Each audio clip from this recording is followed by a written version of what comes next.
Well, here we are again, XFM on a Saturday, just gone 1 o'clock, Steve, if I'm very much mistaken. But we're not here as such, we're away again, gallivanting around. We've got to do the special sort of best of again. Okay. Which we did a few weeks ago, so this is the best of the last 3 weeks. Which I think is, I think it's the best 3 weeks we've ever had. But I'd like it condensed into 2 hours. Yeah.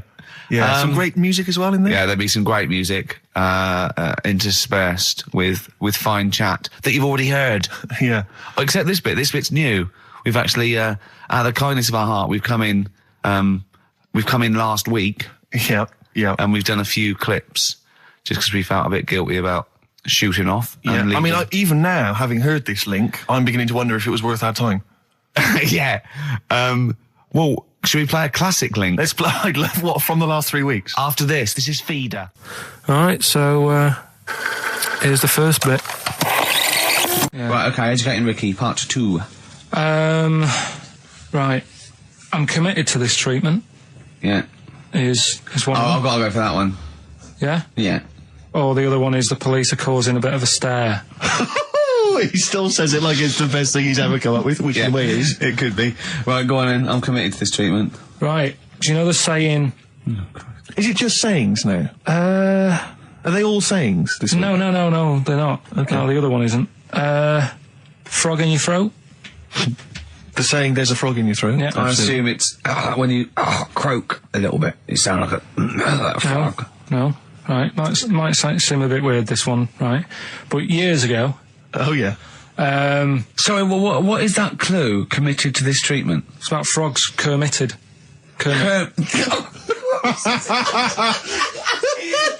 Probably works better with a K and an ER written down. Well, also, if you pronounced it Kermitted, yeah, but not committed. Committed to this treatment! Right, go on then. That's genius. So, yeah. Well, what? You go to the doctors and you go with throat hurting a bit. Right. And what they did ages ago. Ages ago? What year was this approximately? We are going back quite a bit with this one. Oh, okay. Go on. And the doctor would say... did history. Imagine years ago. Go on. And the doctor would say, right, keep your mouth open. I need to look at your tonsils. And the jaw would ache a bit because they weren't as quick back then because they didn't have the technology and stuff, and they'd have to stare at it and study it and stuff. And they get an achy jaw, right? Keeping their mouth open. Yeah, like you get, you eat a Mars bar or whatever. So they'd sat there, and they used to always close their mouth, and it used to annoy the doctor. Yeah. Right? Oh. So what they did, they used to get a toad, right, and put it in the mouth. Rubbish. Okay, keep talking. Keep talking. And that way they couldn't close the mouth because either they'd squash it, right, or apparently you're not allowed to lick a toad's back. So the doctor would have them for breaking the law? No, but it's poisonous, right, a toad's back. You should never lick a toad's back. Or put it in your mouth, really. Oh, just stop for a second. Wait. What? Can I just ask one question? Go on, yeah, ask one question. I've got a few, but go on. Sure. My initial thought is, it sounds like a brilliant bit of sort of medical knowledge there. It's a great idea. Yeah. My only thought is, how does the doctor see past the toad? Yeah. Your tonsils? What's he actually looking at with the mouth open? Surely the toad is in the way. Hopping around in the way? It didn't say. Sorry, and my first question is, was this on the internet? Yeah. Yeah, okay. Karl, that is bollocks. That is, Well, alright then. Let's turn this round. Where does the saying, you got a frog in your throat come from? Probably because you sound a bit croaky. Probably that. Probably because you sound a little bit like a frog when you've got a sore throat. Karl, did you not question it just for a moment when you read it? Just for a second, didn't you think, that seems an odd approach? Firstly, why a frog, of all the different species? Because it's poisonous. A toad. No, a toad, so it's a toad as well. Yeah, well, it worked. I'm committed. Worked. No, I was going to change it to, have you heard the news Toad Day? But I went with the frog. Oh God! Right, so that's rubbish. So that's rubbish. Next, can I have? Let's play a tune. Let's come up with a God. Can I just say? No, just play it. Just play it. Yeah. Yo, Karl. It was my birthday, right? Went home after working with you a couple of Saturdays ago, right? Girlfriend was like, open your card. And I said, no, it's my birthday on Monday, I'll open it then. You obey by the rules, certainly on birthdays. Birthday rule. Well, there's no point. Well, exactly, chaos leads that way. Yeah, right, so... not an anarchist, never has been. So anyway, she was kept going on, it was doing me head in, so I said, alright, I'll open it. Yeah. So I opened it, ticket fell out. Surprise holiday to one of the Canary Islands. So... And what was your reaction? I mean... First one was, we haven't got enough money. Right. For this, but I didn't want to ruin it, so no. I didn't go on about that, and I said, oh, it'd be great, so I can't wait. So did you say it in that tone of voice? Well, it was good timing because I was tired and everything, and I'm not a big holiday fan, but the timing was right. Yeah. Do you know what I mean? It's the same as last night. I don't always like a curry, but last night... You're in the mood. You get that sort of, oh, yeah. Curry, you had a feeling. Yeah, you had a feeling. You thought, and then lo and behold, like, you were eating the curry. Right. It's weird, isn't it? Isn't it weird, the paranormal? Isn't it weird? They work in mysterious ways, ghosts. Yeah. So anyway, right, the island, if I was on with you here, I'd probably say it's a bit barren. Okay. Not much there, but if you get a hotel, you guarantee good weather. Right. Are you? No, what I mean is, it'll be a good holiday. If you get a hotel, right, the weather's always good, so you'll have a nice time. Yeah, that was a comma, go on. And all that, and the food was alright, and everything was going alright. I was just having a nice, relaxing time. And how do you sort of spend your time on a holiday? You just lie around? Is that sort of holiday, just lying around. I bought a book.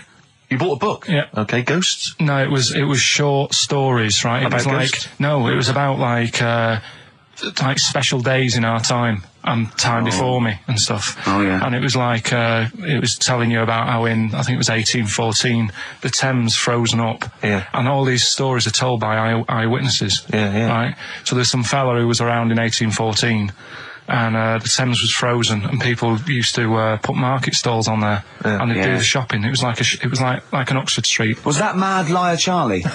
No, because he's famous for that. Well, I'm sure, you know. No, I think that was Mad Liar Charlie. Right. Yeah. So I was reading that, and then after a couple of days was a bit like, boring. Yeah, you can only do sort of so much lying around and so much reading. So Suzanne said, let's go on the beach, have a walk. You ain't gone on the beach? Where had you been up to this point then? In your room? No, just like around the pool, just relaxing and having a swim and that. Yeah. So she said, let's go on the beach. I said, all right then, yeah. So wandered down to the beach, and first impressions are, it's all right, it's clean.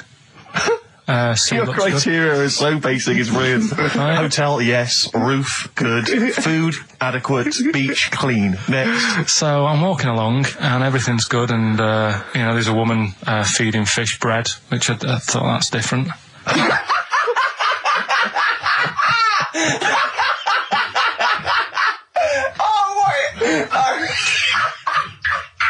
I love that. He likes originality. He loves a bit of originality. He was feeding fish bread? This woman was there, like, up to her knees in water. Yeah. And she was stood there. Was that a sea? Chucking, Oh, right, good. chucking this bread, and I thought, what's she doing? And I stood there and watched for a minute, and there was little fish coming up, having the bread. I thought, So we carried on walking, and everything's going well, and then this fella comes towards me. Everything's going well.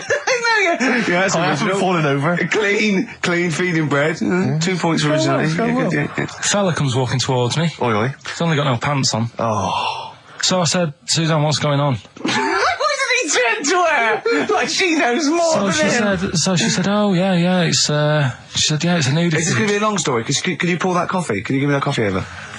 Sorry, this is really bad. Yeah, because he's poured... Thank you. Just amuse yourselves while we sort the coffee. Thank you very much. Dave, do you want I'll have a cup of coffee, Carl. Thanks, yeah, cheers. Cold. Right, good. Okay. So... Great. Thank you. So she said, yeah, it's a nudist beach. So I said, well, why, what? I said, we're all it's all mixed up. Normally on a nudist beach, it's a nudist beach and you don't go wandering on there when you get your clothes on and that. So it annoyed me a bit, because there wasn't any signs. So this fella's getting closer. Well, the knob out was a sign. Yeah. Right, so he's getting closer. And he walked past me. It was an old fella. And he walked past and he had a hat on and a little pipe. And a big rucksack on his back. Right, so he got me thinking... Not strictly naked. I'm walking along and I'm thinking... right, why do people want to do this? So straight away, I wasn't on holiday anymore, because most of the time when I'm on holiday, I don't think about anything. Right? Your mind's a blank. I just switch off. Right? But all of a sudden, this has got in my head now, and I turn around to look at him, and... Check out his arse. And this bag, right, I swear, it was massive, right? What? You had a massive bag? The bag. His rucksack? His rucksack. Oh, right, okay. When he said there was an old couple coming towards me, I said, what was lower, the bloke's bollocks or the woman's tits? And he said, well, that was another point, she might as well have worn knickers. Because you can see it. That's what he said to me. So you saw the bag? So it annoyed me, yeah, because the whole idea in it, this is what I think, I mean, I might be wrong, right? Might be wrong. Chances are you never have been. You never have been before. Being nudist, right? What's it all about? So I'll tell you, on that point, Karl, let's play a tune, let's come back and we'll discuss... What are you going to play? We'll discuss that very issue. We've got some ideas, we did chat about this last week, Karl, in your absence. Alright, well, we'll play the choral. Okay. It's a good one, this. Yeah.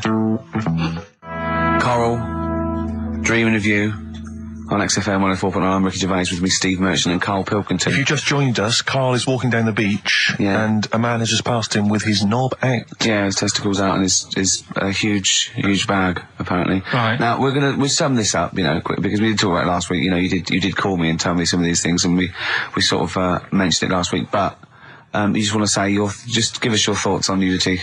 Well, what I don't understand is, right, nudity, I thought it was all about, you know, sort of being free.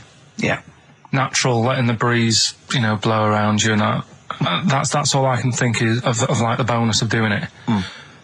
But you can get that by just having a pair of shorts on, right? Because I'm not one for getting my kit off. It's just something a bit weird about it, isn't it? Normally, if I go for a walk on the beach, I'll put a shirt on. Sure. But leave it unbuttoned. Yeah. Oh, right, yeah, tease the ladies, sure. Do you know what I mean? Yeah. But it just feels a bit weird. So it's best to cover your back anyway, because the sun... Yeah. And all good that. advice, yeah. But when I saw him, and I thought, well, right, is he doing it to sort of be free and be comfy and all that? And then I thought, but he's carrying a big bag, right? I've got a pair of shorts on, and I'm not looking at him thinking, I bet he's really comfy. Do you know what I mean? I wasn't going, I can't wait to get home and get my shorts off. They're really annoying me, these. So... and that's just it. I don't get what it's all about. Yeah. Sure. Yeah. Sure. Well, okay. Well, my advice to you is don't go to nudist beaches again. Well, I didn't go again. That was Jane's Addiction. This is the Best Of Show on XFM 104.9. I'm Ricky Gervais, with me Stephen Merchant. Yes. This was a clip show. We recorded this a couple of weeks ago. I hope you had a Merry Christmas. It's not over yet, because tonight... at 9:50 is the second part of The Office Christmas specials. It's brilliant. Watch it, and we'll be back next week live. I'm Ricky Gervais, with me Stephen Merchant. Bye. Have a great new year. Can I just tell you a story that Karl told me a couple of weeks ago? Is this another ghost story? Another spooky story? Yeah. I called him out. I was, what are you doing? He said, I've just been reading ghost stories again. He said, you don't believe in them, but how do you explain this? So I went, go on. He said, I'll tell you as he told me it. He went, bloke, right, just sitting at home, doing, you know, watching telly with his cat. And, the phone rings, and it's a bloke going, is that fire, in your oven okay now? 'Cause your wife called. And Karl went, well, 1, there was no fire in the oven. 2, he wasn't married. I went, right. Go on. He went, well, then, right, there was a knock at the door, and there was 2 sort of people in sort of white coats, and they came and said, we've come about that fire. Your wife called us.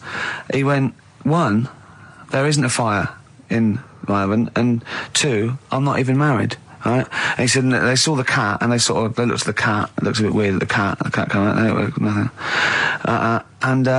He said, and then he went back, sat down, phone rings, and they said, did they sort out the fire in the oven that your wife told us about? Oh. He went, 1, there is no fire in my oven. 2, I haven't got a wife. And Karl went, what do you think of that? I went, that's not it. He went, yeah. I went, that's the end of the story. What?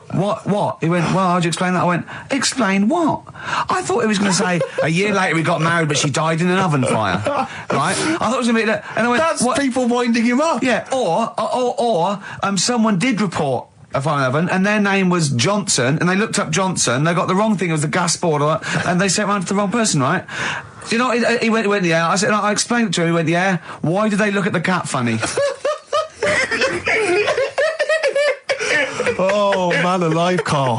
This is really weird, right? I was in my house once, right, and the doorbell rang. Yeah. Right, I opened the door, and there was no one there. Yeah. Right? And then I looked across the street, There's right, and there were some kids running away. Yeah. Now, how do you explain that? Yeah. There was another time, right, where, like, I opened the door, and there was a bloke goes, you've ordered pizza. I went, I haven't ordered pizza. And I heard my mate upstairs giggling and putting the phone down. Yeah. How do you explain that? Karl, seriously, why did you tell me that story? What did you think it was weird about that?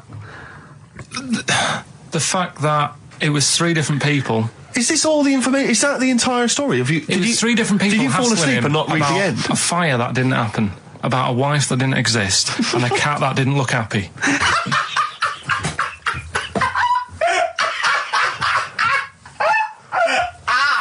Oh, I'm gonna have a heart attack, Karl. What? I mean, why did they look at the cat funny? Because cats don't like spirits, do they? What? The other blokes were ghosts?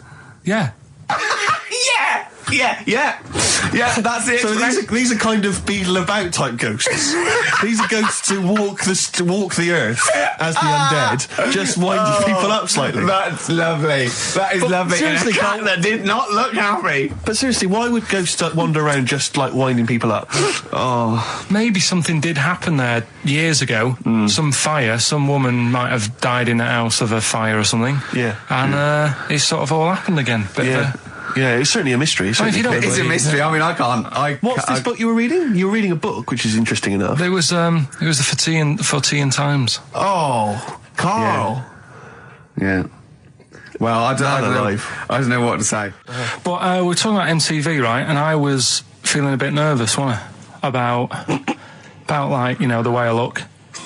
Right. And what have you.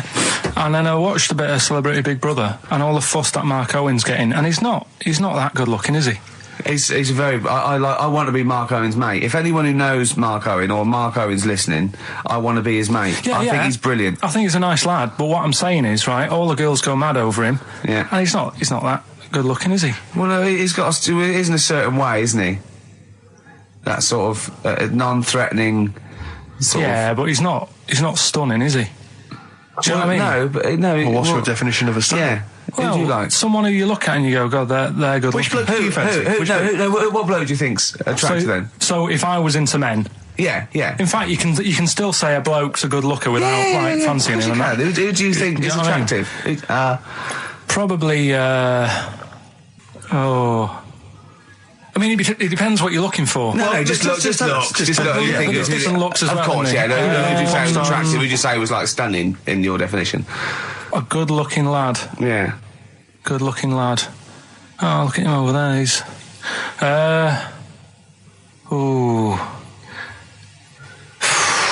Do you find, Robbie Williams? Do you find him attractive? Boy next door. Look. No.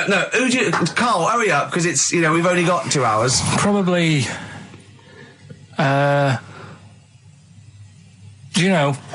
can't think of one offhand. Mark Owen is pretty good looking then, really.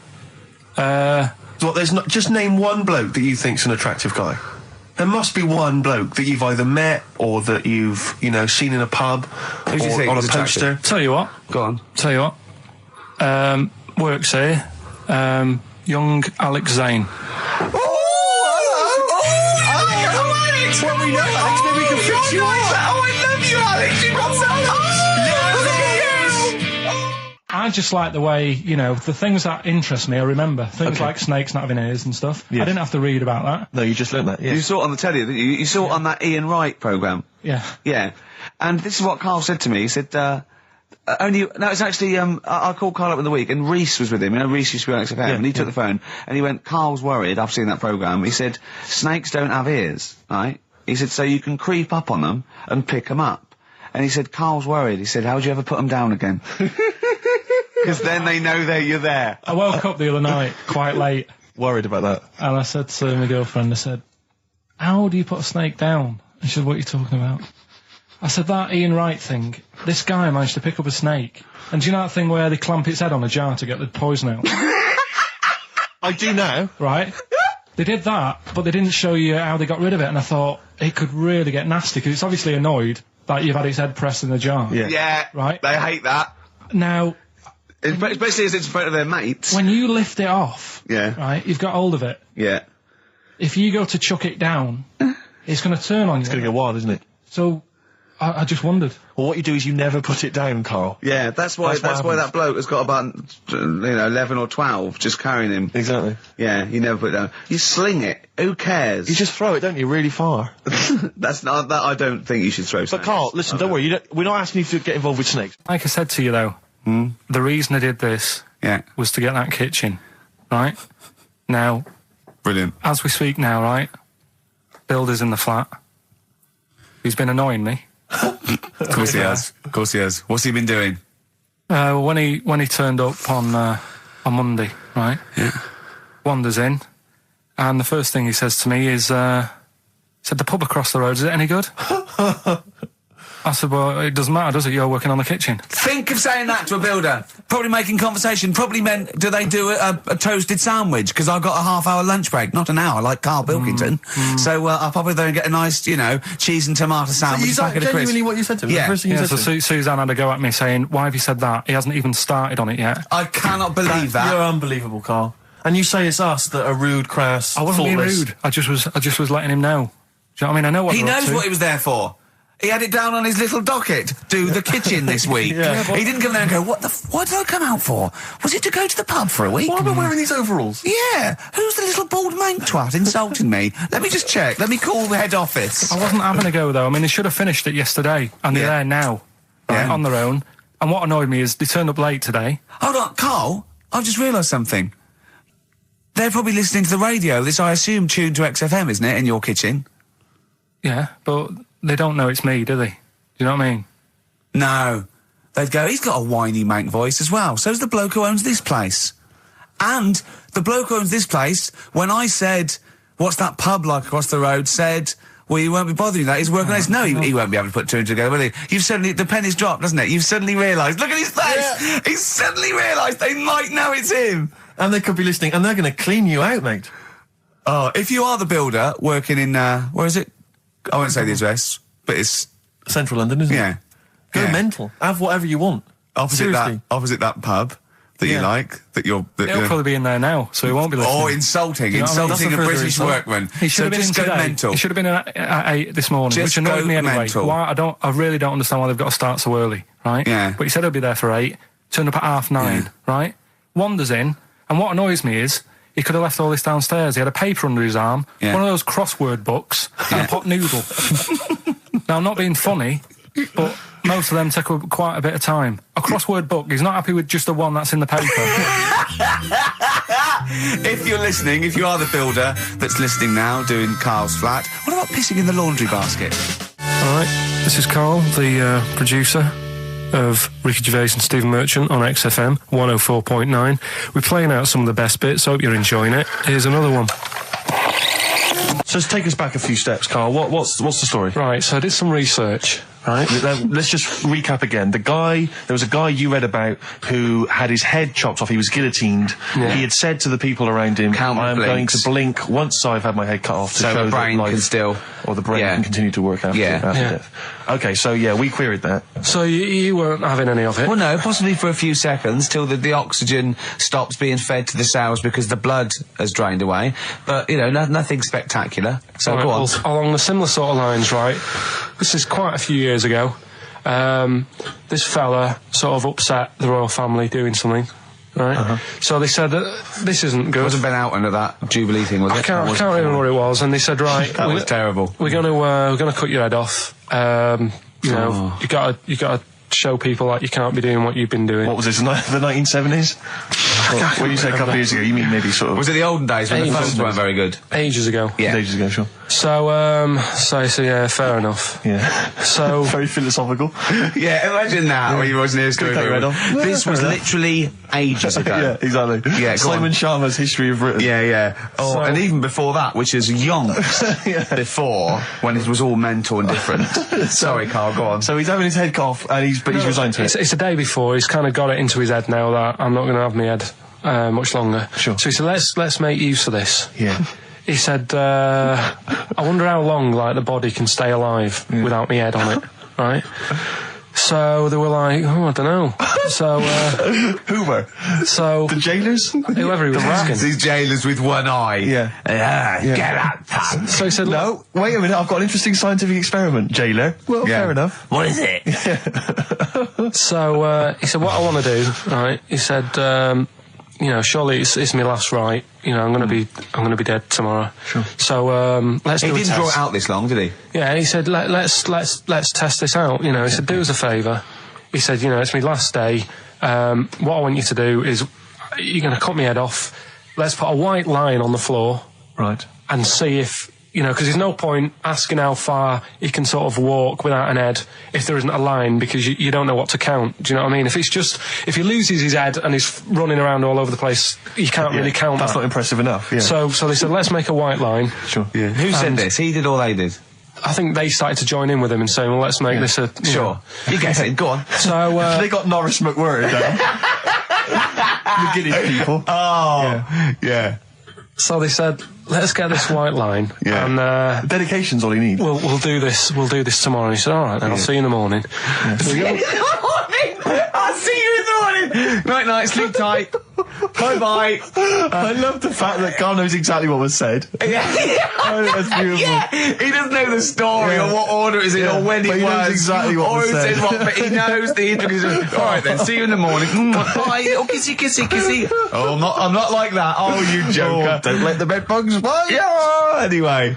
So he gets up. Do you want a paper tomorrow? No, I'm all right. Go on. He gets up and they say, right, you know, today's the day and that. And he said, well, you know, I've got used to the idea. So here's a white line for you. Got used to the idea. Go on. So they go, right, you ready then? And he said, I go on. And they cut his head off. And the body walked 32 steps without a head. Wow. 32 steps. Incredible. And that's the lesson, really. Did it get as far as it walked along the white line, did it? Yeah, it stayed along the white line, did 32 steps, and then started to stumble a bit, and it just fell over. Yeah. But, you know, it was a test that your body can still keep alive for a little bit. Yeah. When you've lost your head. Absolute twaddle. Absolute twaddle. What do you reckon you can do then without an head? How many steps? Nothing. There'd be muscular spasm, right? Yeah. It would twitch a bit. It would, yeah. You could not distinctly take 32 steps. The body don't... Yeah. Is the doctor still on the line? Yeah. The fella that bought 6 parrots. Yeah. And, you know, you could have 32 steps. Right, so you don't beheaded believe man that. doing a bit of line dancing. Right, you don't believe that, but something that you do believe that a cockroach can live a week without an head. It can. Slightly different kettle of fish there. Why? Wow, insect to human is what I'm thinking. Yeah, that difference. There's not that much difference in some insects. Do you know that a snake has a heart and lungs and kidneys and stuff? Go on. No, well, I'm just saying. So? You're making out as if like they're a totally different, like... species. I am making that. I mean, call me old-fashioned. Do you know what you're talking about, mate? I don't want you embarrassing yourself, Rick. Yeah, I am suggesting they're totally different beings. Yeah, that is... Yeah. Now, Carl, the cockroach is a very different thing. The interesting there is that it lives without its head, because a lot of it's on, there's some of them are phototropic, chemotropic, some of them just literally have, irritation and muscle memory. I mean, they do have a central nervous system, but it's very different. So if you lose the head, it bypasses a lot of that anyway. All this is running around. The reason it dies is because it can't take on water. But it's very different to a man, right, having consciousness and then losing that, and the body still going, no, I think I remember what I was going to do here. Yeah, so I'm going to carefully walk 32 steps along this white line. Imagine you just looking down going, oh, missed a bit.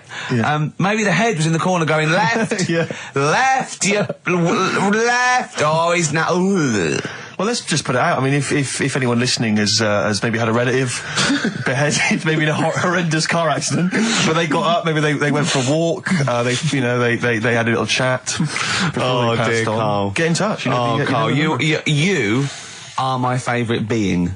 You are my favourite species. Now, you, Carl, may not be particularly different genetically from a cockroach.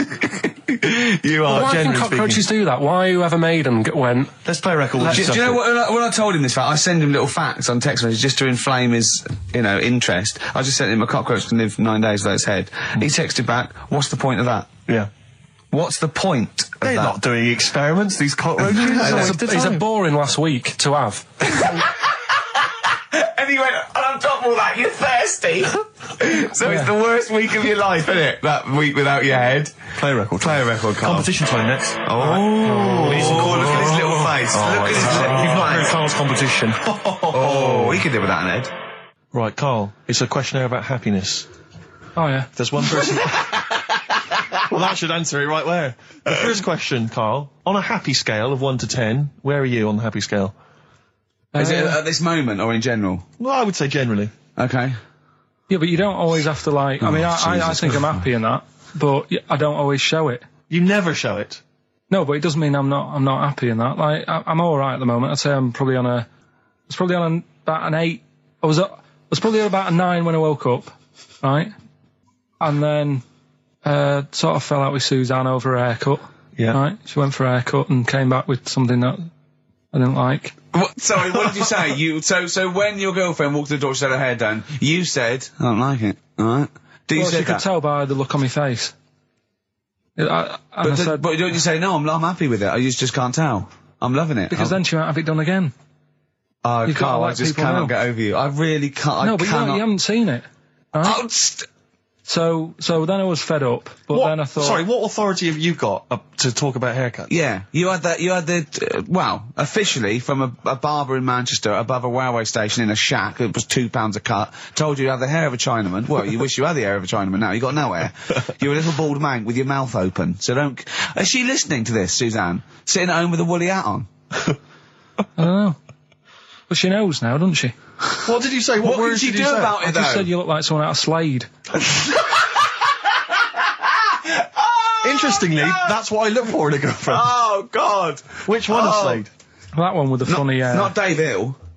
Yeah. The one with the crooked fringe and the goofy... She had her teeth done as well, did she? She had 2 front teeth put in. Dumper. So anyway, So prior to that, you're on a 9. Then you saw the haircut, you're on an 8. Yeah. Yeah. And now then, what you on? I'm probably on about a 6 at the moment. Why? What's happened?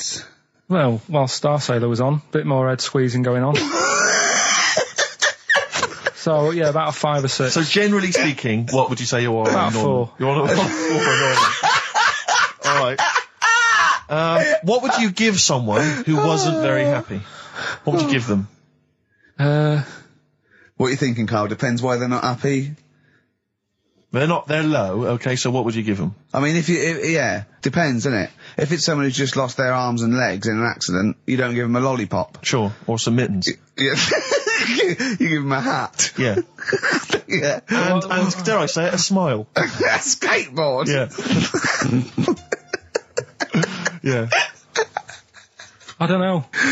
You don't know. You got to answer the question. Alright, so hang on, let's assume that you've upset your girlfriend because you slagged off her haircut. What are you right? going to do now feel to go guilty. and make her happy? How are you going to cheer her up? And not buy her a baseball cap? I don't know yet. I haven't thought about it because I've got this to sort out, haven't I? So when I get home, get her some gel or something. Oh, God! Oh, Christ. Oh, that's a wonderful, wonderful clip, and a great record that preceded or followed it, I'm not sure. But, could I make some dedications? Yeah. Because last week, just before we had to come in to record this, popped out trying to get onto the tube, and I had a nightmare because there were millions of protesters, so-called protesters.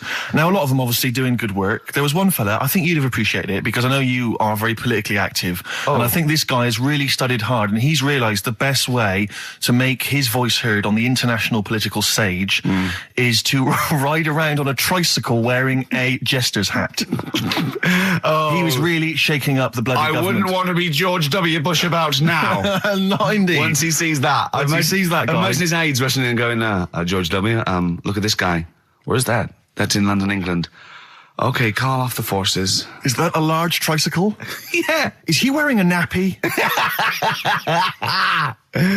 Get me Colin Powell. Why'd you call him Colin, not Colin? It's the way he likes it. Don't about. Just call off the troops. There's a in a jester's hat.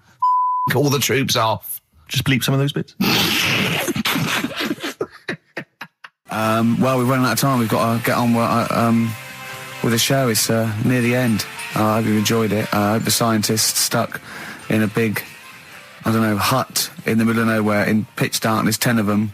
I imagine they've been fascinated, Rick, by the finger up the arse discussion. We had Chinese don't age well, gingers, all that. The big fat kid. Well, actually, they're probably secure in the knowledge that if they want to kill some time and it's dark, there's nothing better than stick your finger up someone else's ass. Exactly. So enjoy that. But they've been hanging on for Rockbusters clues, I imagine. Here's the answer. So give us the clue again quickly. All right, so the first one was the fella let his wife know how he got the bruise on his legs. Go on. Right, that was Courtney Love. Yeah, Courtney Love. So that's Courtney Love. So that's the first one. CL. So that one's fine. The second one, that Potter. What am I doing? Letting that one go? Just let it go. Am I just letting that go? Annoyingly, we haven't got time to take issue with it, Rick. Okay. That Potter lad, he's got a lot of bottle, hasn't he, doing all that stuff with the wizards and that. Go on. That's Brave Harry. Yeah, the Bravery, current sort of XFM band, the Brave Harry. That works as well. No, it doesn't. And the last one. No, it doesn't. No, it doesn't work. The Buddhists. It doesn't work. Won't be able to get in their temple without Doesn't these. work. Brave Harry. It doesn't work. Brave Harry. The Brave Buddhists, Harry. Buddhists won't be able to get in their temple without these. TM. That's the monk keys, right? So who got all them? The monk keys. Who got all them? Right? Which band are called the Monk Keys? The Monkeys. Oh, the Monkeys. Yeah, the Monkeys. From their classic first album, Velvet Underground and Nico, which apparently peaked at a disappointing 171 in the US charts. Think of that. And that's obviously Louis de Velvet Underground and Waiting for the Man. Yeah, great track. So we were talking, we were doing White Van Man, and we got onto genetically modified babies, but and somehow then Carl started telling a story about someone with a horse, and then he got onto, he was trying to make money selling flowers. Just do the flowers briefly. Well, hang on, I just want to recap slightly. So there was a family, and who had the horse in the family? It was... Because you lived on an estate in Manchester. So the mother was a right pig, apparently. Well, I don't know if that's relevant. You don't need to go that far. But what I'm trying to do is like make a picture for you so you understand. What did she look like? Who did she look like? Bit of a, and no disrespect to her, bit like Pauline Quirk. Quirky, yeah. Right? Okay, I knew you were going to say that. Yeah. I knew it was going to be Pauline. Did she have any tats? I've never got that close to it. Okay, all right. So who had the horse? Was this her son or her husband? No, her daughter. Her daughter had stolen a horse. Yeah, from I don't know where. There was I think there was some stables down the road or something. And they kept the horse in the house with them. They kept it in the house. Did they didn't get have caught? it for long. No. So, and you said you were in the house one day and you saw the horse. No, what happened was I was. They did this thing at school about raising money for charity, right? For some local charity. And they said you can do anything to raise money, and they came out with all these ideas, and I thought, that's good. What was the charity? I don't know. I thought, forget the charity. Yeah, that's just a good way of making overweight. So you're a charity. So I asked my mum for some. She used to have a lot of flowers around the house. Sure. I said, can I just take some snippings off them, and I'll go and buy some plastic cups, and got some soil out of the garden, planted the bits of plants in them. Yeah. Got a tray. Yeah. Had about 25 plants on it, selling them for 25 pence each. Excellent. Did you sell any? Yeah, so loads. Did you just cut? You didn't just cut them and stick them in the soil? Yeah, they want to survive. Oh. But I think people sort of thought, good on him for trying. But anyway, so I went round to theirs because I thought their house could do with a bit of colour and stuff. Yeah. So it's a bit rough. So as I went... The horse went, thank God for that breakfast. They've been feeding me kitty cat. So I got up to the door and they opened the door and it was one of them houses where no carpet. Yeah, a horse in the living room. You know. We've all been there. And the horse was walking around the living room. Oh. I looked quite happy and everything because... I always say that about animals. Black Beauty was on. Yeah. Well, think about it, right? If you were a horse, where would you rather be? In a little wooden hut with a load of hay, or in like a house with a central heating, 3-piece suite, and a telly and that? Telly and that. No, but I was saying this the other day. And an Atari, right? I was walking through London. Commodore 64, rubbish. Exactly. Walking through London with Suzanne, right? Yeah. And you know, like homeless people always have dogs. And she said, I hope she looks after it. I said, that dog is happier than most dogs. Right. Because people always walk past and give it a pat on the head. Yeah. It's with its owner all the time. Yeah. It's out in the open. It's not locked up in a house. Yeah. It doesn't eat, but other than that... No, it does eat, though. They're always all right. So that's what I was saying. I think this horse was doing all right for itself. Do you know? Well, not many horses have got their own house. Exactly. For a start, yeah. Well, anyway, that's by the by. Yeah. So anyway, this family, who's a bit. What were we talking about? It was about cloning. Genetically modified kids and all that stuff. Yeah. Right. Now, what I'm saying is, you could say, right, Steve, you could have a baby, right? And Ricky could see it and say, God, I want one that looks like that. Yeah. Right. It could happen, Rick. So come on, work with him. So you take it to the doctors, and I don't know what they do. They inject it with something or whatever. Yep, that's how it's done. Yeah. And get a little baby, and there it is. It looks the same. Now the thing is, you separate. You both go off and do your own things. Yep. Right. Now, you look at Stephen. You look after your baby. Yeah. You treat it well. You give it good food and I'm a good dad. all the vitamins and stuff. Yeah. Ricky just gives it cheese. Right. So then it changes its looks. It goes a bit fat. It gets tired easily and that sort of thing. Now, when this family, why am I just feeding a baby cheese? Right, this family who had a horse in their house. Yeah. They had a little baby, and my mum went round and said, "You're not going to believe this, but it's a beautiful looking baby," right? Yeah. And I was like, well, And the weird thing is, it was a good-looking kid, but as time went on, they didn't really look after it. And I'm not saying like abusing it, but it used to run around. It used to play out till like 10 at night. Yeah. It used to chase cars. Right. It was a bit. Did it have hooves? No. Chase cars. Right. What sort of kid chases cars? Oh God! Was it called Rover? Did it cut sticks? It's Liam. It was called, right? Right. Now, the weird thing is, it was a good-looking kid, but as time went on, and all that, like, not eating properly, and its hair was all patchy. It's not Liam Gallagher, is it? And chasing cars and that, and it became an ugly kid. It's definitely Liam Gallagher. And that's what I'm saying, right? You can clone all you like, but at the end of the day, it's how you brought up. Brilliant. Wow. Life. Wow. That was a hell of a point. Oh, God. But am I right? Oh, you're always right, Carl. XFM 104.9. Lovely, that one. Now, again, I broke the rules in the week. I met up with Carl. I had lunch with him. And we were chatting and having a cup of tea. And it got onto one of Carl's favourite programmes, was the Tales of the Unexpected. Ah, of course. And all I can think is that he's probably the only person in Britain where they were unexpected. I mean, to him, when that twist came in, he'd go, gee, I can't... Yeah. Oh, God. Can't believe so it was the tree that did it. I mean, he was probably the only... And we were telling all these stories of horror, and he liked horror stories. And I told him this story. And I don't know if this had come across the way, but I told him this story. It was a short. It was a horror short. This was a film you saw, was it? Yeah. And what it was, it started off, just there'd been a car crash. You see, it's a horrendous wreck. And you saw it from the point of view of the person in the car. And he was calling for his mate, and he was going, Dave... And he sort of looked over and saw a body without a head that had been thrown. He goes, oh no, Dave. And then into the field of view came Dave, his mate, and looked at him with a look of horror. And then it sort of went black, and you realised that he was just a head, and it had been his body. Oh wow! Right? Yeah. And I said, then it came up at the end, at the executions in the French Revolution. People experience consciousness for and he went, oh.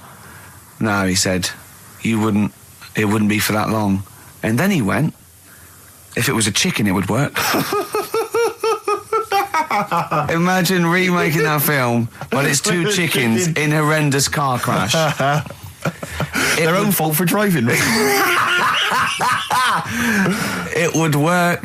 No, he wasn't having that. Yeah. No, it was too long. I think he said, how long was this film? I went, 5 minutes. He went, no.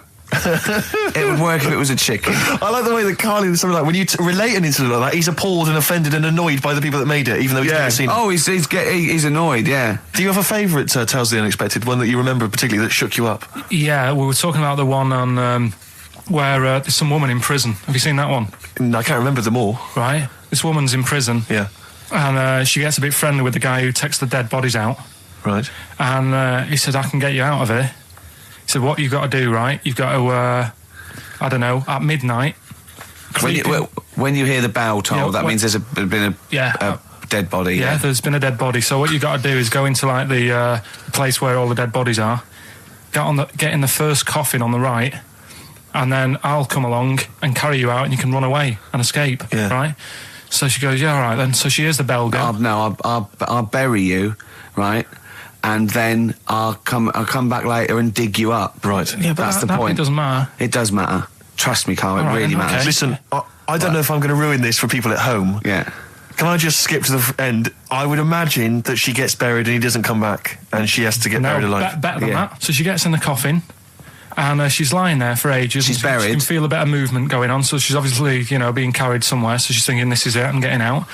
And she's lying there for ages and thinking, why isn't someone coming and lifting the lid off this? Do you know what I mean? Letting me get out. So she's really bored. She gets a lighter out, right? Lights it to have a look at who she's lying on. It's only the fella who said he'd help escape. Oh. How bad is that? That is... How bad is that? So it is quite important that she's buried alive then, isn't it? In retrospect, you realise that the jeopardy is that she's buried alive and can't get out. Yeah. It makes it so much worse, doesn't it, than just like lying in the morgue and going, actually, I'm getting out of here. Yeah. This isn't going to work. Look at Carl's face. Having told that, he's so pleased. His face is lit up. He's beaming like a child. Have you seen any? Is that your favourite horror thing ever? This is XFM 104.9. I'm Ricky Gervais with me, Stephen Merchant. You're listening to the best of, basically, Karl Pilkington. Avalanches, frontier psychiatrists. Absolutely. Well, we've had lots of emails. People, obviously, we inflamed and provoked about the Cornish pasty. I've got a couple of amendments to that. The crusty bit, is actually as a handle, because obviously the miners had dirty hands, and they'd eat all the stuff in the pasty, and they'd be left with this sort of crust, and they could throw that away. Also, someone told us that at one end was an apple, so you'd have a little sweet as well. Little dessert. So, there you go. You noticed how, over the years we've been doing this, way back when we started XFM, no one ever contributes when we ask about the music, when we ask about hip-hop, or their, opinions on that, anything important. But start talking about pasties. Yeah. We've had about 5 phone calls. Yeah. And someone phoned up to confirm. They used to work for Upper Crust, and basically, Carl got all excited. So it is true. She went, well, I don't know if it's true. I've read the same sign you did, Carl. Interestingly, there's an email here that says, which basically offers a history of the baguette, and talks about after the revolution, the government decreed that all of France must eat the same bread, and it was up to the bakers to bake this bread of equality. And then Napoleon kind of made sure it was a particular, he kind of set in. Obviously on the bread you can eat anything you find in the garden, frogs, snails, bits of horse, but squid. The interesting thing is, Rick, that there's no mention of sticking it down your trousers whilst going to war. The French have tried to keep that secret for over 100 years, It was only Steve. the upper crust people. Nearly 200 years, that is a top secret. Somehow Euston Station upper crust got hold of a document, left behind in an old sea chest, possibly Napoleon's, could have been Josephine's. Unfortunately, jotted it down. He's kicking himself now. Oh, Secretary, I cannot believe I left a note. If he talked like that. He did. He did that, yeah, he talked English, but in a very funny French accent. Do you remember, there was one thing that, talking about funny French accents, you remember Allo Allo? Yeah. Remember, it was on about 5 o'clock in the afternoon, but they still made, because it was a funny Frenchman, it was that English guy who was posing as a French police officer. It's very complicated plot. He would often walk by, and I remember there was one where he said, I was pissing by the door when I heard a shit. Oh yeah. Now that's passing by the door. I'm allowed to say Passing that. by the door when I heard a shot. That's what he's saying. I'm allowed to say that at 2 o'clock because I'm just saying I'm talking in a French accent. Yeah. I was pissing by the door when I heard a shit. Yeah. That's fine. Yeah. Because I'm speaking French, Carl. Do you know what I mean? That's the rule. Right, okay, educating Ricky. What have we got? Airy Chinese kid, go on. Right, yeah. This is the... I didn't want to do this. Really? You didn't want to do it? Well, I wanted to give you 3, and I gave you one. It was like the alien man gets a beard or whatever. Yeah, which was total rubbish, so this one should be better, maybe. Hairy Chinese kid. Right, well, we've talked about airy people in the past. True enough. Aren't we? Yeah. The little kids who grew up in woods and hung around with wolves and that. Yeah, again, you're confusing it. Yeah, they're not, there were some people that were born...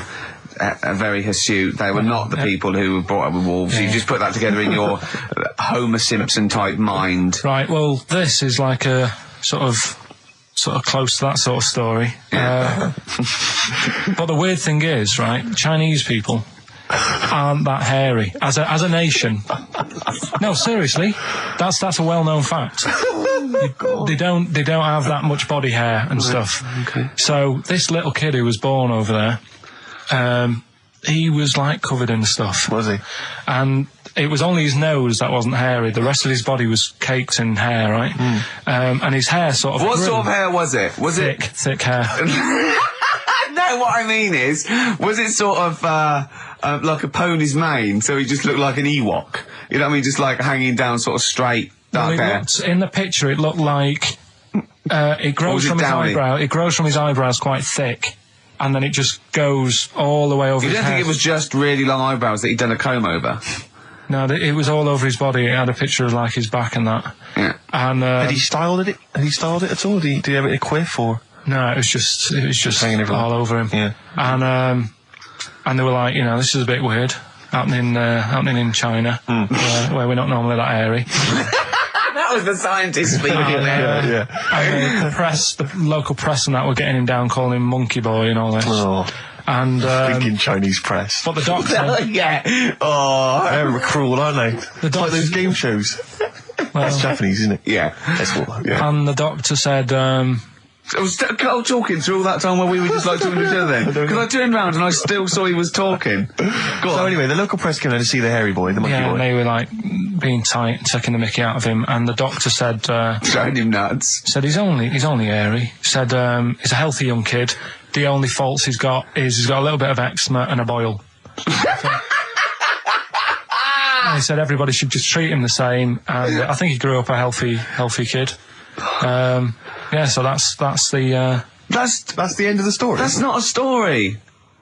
Why? But I've got nothing. I don't know what to say to that. So someone in China was born slightly hairier than the rest, and he was normal apart from eczema and a boil. That to me isn't a story. But if it is, I've got a million. I mean, it's sort of like bloke from Manchester went a bit bolder than the rest, got a job on radio. He was normal. I mean, that's not a story, is it? So, would you like to start on your to Steve, because I've heard all these. Well, we won't do them all. Well, we'll start off with the Mr. Freeze. Tell Steve the story of Mr. Freeze. This is the first time he nearly died. This is the most serious of the lot, really. So, what it was, do you know, like, don't know if your mum and dad did the same thing, but, like, they do the weekly shopping on like, a Friday.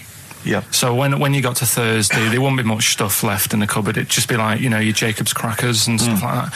So when they'd been to the supermarket and they came back, I was like, what's that saying? Like a pig in... I loved it. It was like loads of food coming in, loads of biscuits. What is that saying? He nearly said pig in shit. Right. Is that the saying? Yeah. Right. So yeah, all this food comes in. Thank God he didn't. Otherwise he'd have been in trouble. That's true enough. Because he's culpable for our actions, because Exactly. he's the producer. So technically, that twat's in charge. Go on. Right, so anyway, there's loads of food, and I'm like, oh yeah, look at this, and chocolate biscuits, and, penguins and stuff. Bacon. And bacon. Just in case, you never know. So anyway, my mum and dad's putting the food away. Me and our kid are like, he's already grabbed something, gone back upstairs. It's like feral children. It's like a quest for fire. And then they were running upstairs. What did he just sit under the bed, gnawing at some sort of pig's trotter? So I saw, do you remember Mr. Freeze Pops? I do, yeah. So they're kind of like popsicles, icicles. Yeah, but really long, like a foot long, right? Yeah. So I thought, I'll have one of them, so I grabbed it. Went for the nutritious stuff first. Absolutely. And like my mum and dad are putting this stuff away and what have you. And I rip it open and knock it back, right? Straight away, just right back like Swallow that. it, Right, yeah. But it went down the wrong way, right? So What's down your shirt? So I was like, oh God, I can't breathe. And my mum and dad didn't even know what I'd ate. Do you know what I mean? I ate it so quick. Yeah. And I'm sort of tapping my mum on the back, going, and she's going, oh God, he's choking again, because I was always choking. If it was one thing, I don't know if I've got like a small throat, but I mean, even Ricky knows I can't drink that much, can I? Yeah. Do you know, or eat pebbles. I'm not a quick drinker. I'd always, I think I'm scared of like swallowing stuff. Yeah. And it was like bottle tops and mint imperials and stuff. I was always choking on stuff. Oh, jeez. So anyway, she's going, oh God, what's he picked up on it now? Drop it! So- hit his nose with a stick. So I was going, I'm choking. At this point, my dad had I think he'd put his share away, his food away, and he'd gone His share! I love it! Yeah. He'd gone to watch, Winner Takes All or whatever in a lounge, and I was in the kitchen, and I was starting to, I didn't care anymore, do you know what I mean? I just got to that point where I wasn't struggling anymore. You just thought, I'm done for. I just was, falling to the ground. And my mum's going, get in here, I think it's serious. And my dad comes in and sort of starts shouting at me, saying that's what you get for being greedy. He didn't even know what I'd eaten. Well, it was the moment to teach you a lesson, certainly. So he's there like that, and my mum's going, oh, look at him, and my lips were going purple, and my eyes were rolling into the back of my head. You look like Marilyn Manson. And so anyway, she grabbed me from behind and did that fireman thing. The Heimlich manoeuvre. Yeah. And, winded me. And it came up, and I was all right. What, the whole popsicle came flying back out? You see, that's what I don't understand. Because there was nothing there. No, just a little bit. No, it swells up, doesn't it? Because it irritated it. So it went down your sort of your epiglottis. It went down the wrong way, it went into your air canal instead of your throat, and it sort of spasms, and that's the fear. You just got to calm it down and relax. So in time, I would have been all right. Yeah, anyway. You don't. You might have. So that's so that's hang on. one. But no. But the weird thing is, for 3 days after that, I felt like a sort of special person. I went to school. I'm saying nothing. I did full days. A special needs person. Yeah. I went to school the next 3 days after that. I didn't wag it or anything. I did full days. I love that. 3 days, turn over. Yeah, exactly. After 3 days, you thought, screw it. Yeah, did a quick history exam. Yeah. Right, next one. Weird. That's Popsicle. That's Popsicle Hell, we'll call that. 104.9 XFM, Ricky Gervais, Steve Merchant, Karl Pilkington's pressing the buttons. Yeah. We're playing some great moments from the last 3 weeks. And some great records, Steve, from the last 2 weeks. That's true enough. Yeah. We're not actually here today. What are you up to today, Rick? It's 8 hours earlier, so this is about 2 o'clock probably. Mm-hmm. So it's about 6 o'clock in the morning. I'm still in bed, mate. I'm asleep in my hotel room. Now, where are you? We're in LA. Los Angeles. Yeah. City of Angels. Yeah. City of Angels. Yeah, and so that's what we do. We're doing stuff like that. That's why we're not here. We're not here next week either. So next week is the best of this week. All right, so here's the first bit. The reason you became King of the Universe, of course, is because of your fascinating French bread anecdote. Oh yeah, come on then. How did baguettes come about? If this is going to be someone cooked a loaf a bit wrong and said I can still make a sandwich out of it, I'm going to hit you. No. Go on then. Right, Napoleon, when he was at war and that with Russia. 1812, yeah. Yeah, all his soldiers were not used to the cold weather and that.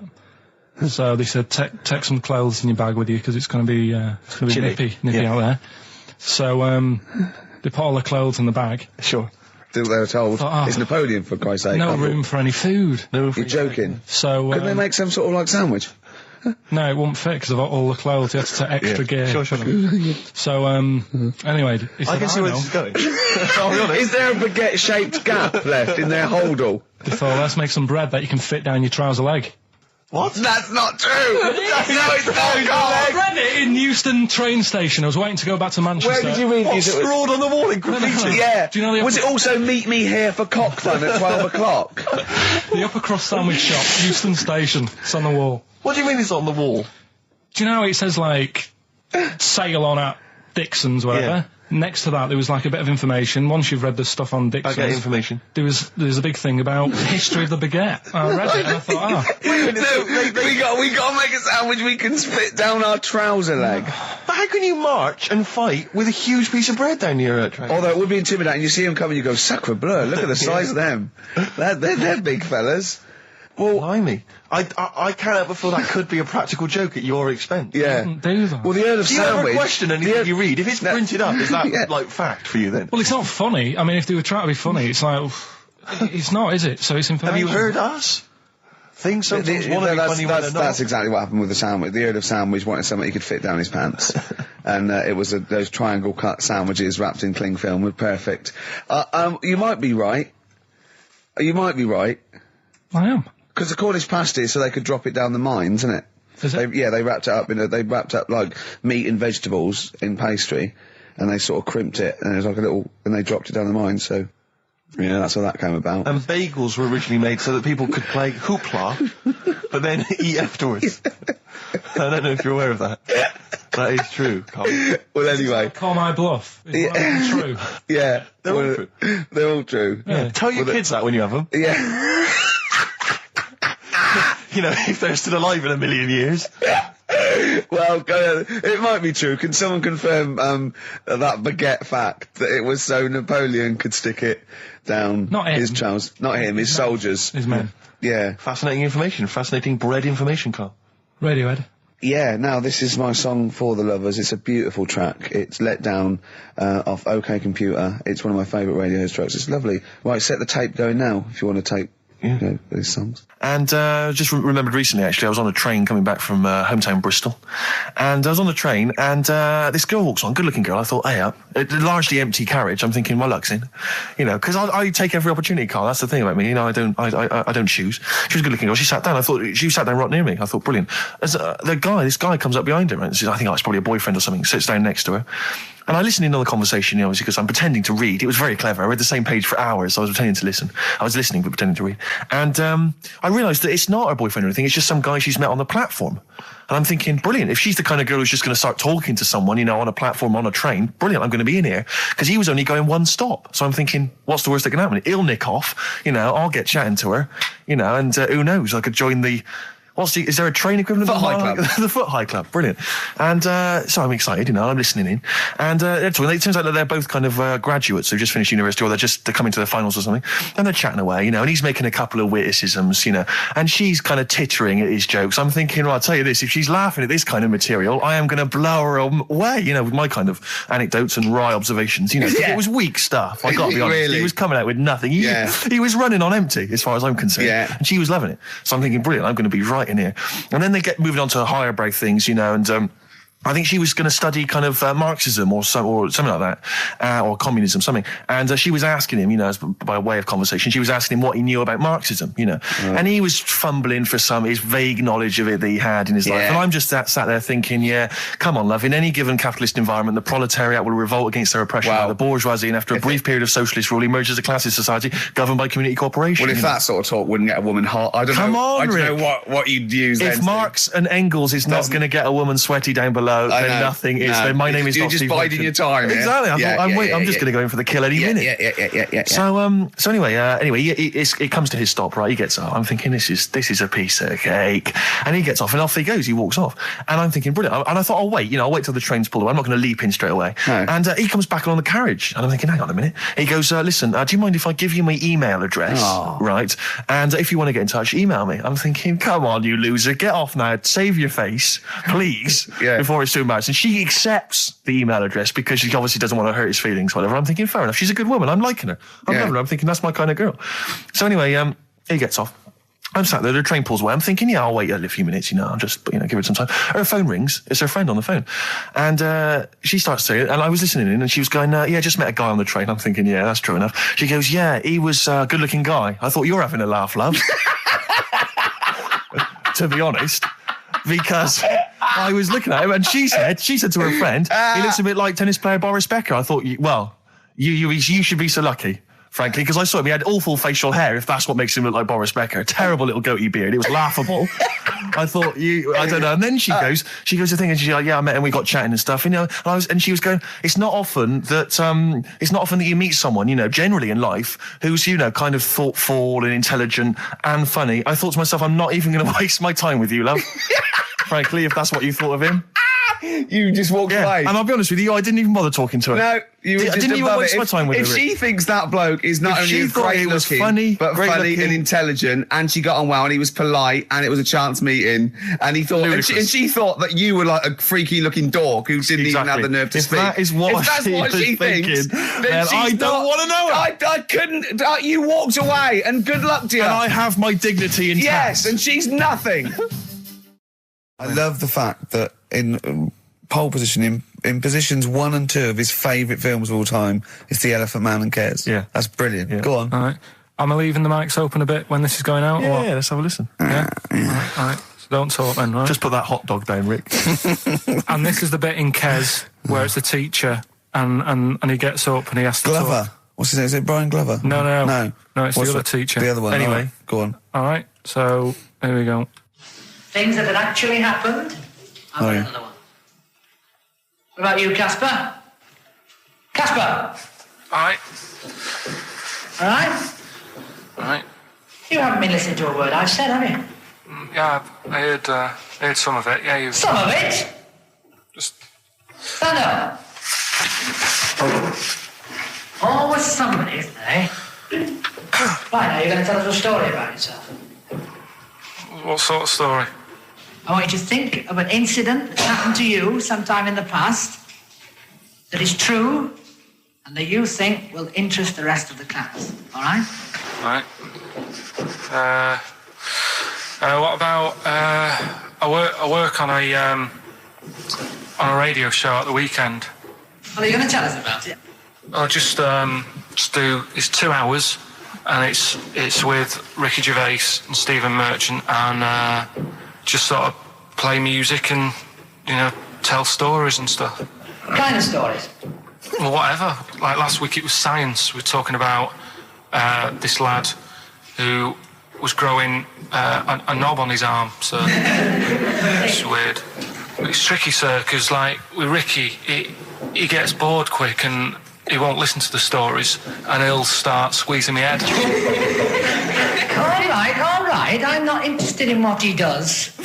That isn't normal, is it, sir? That. I mean, it sure is a bit gay. Is he? Just messes about, though. Do you know what I mean? I try and like come up with good stuff, like monkey news and like quizzes and stuff, but then he'll just, Ricky will just mess about. I mean, on Saturday he did it again. He squoze me head. How do you spell that? Squoze. S-Q. Are you going to show it off the wall? This is a new word to me. Squoze is S-Q-U-O-Z-E. Now tell us what it is. It's when he gets me head and he puts one hand on the back of it, right?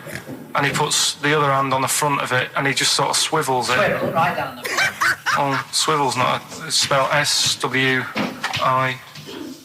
How many times a day? How many times a day does he swells it? It depends what time he gets in. If he gets in about 12:30, he could get a good 3 in.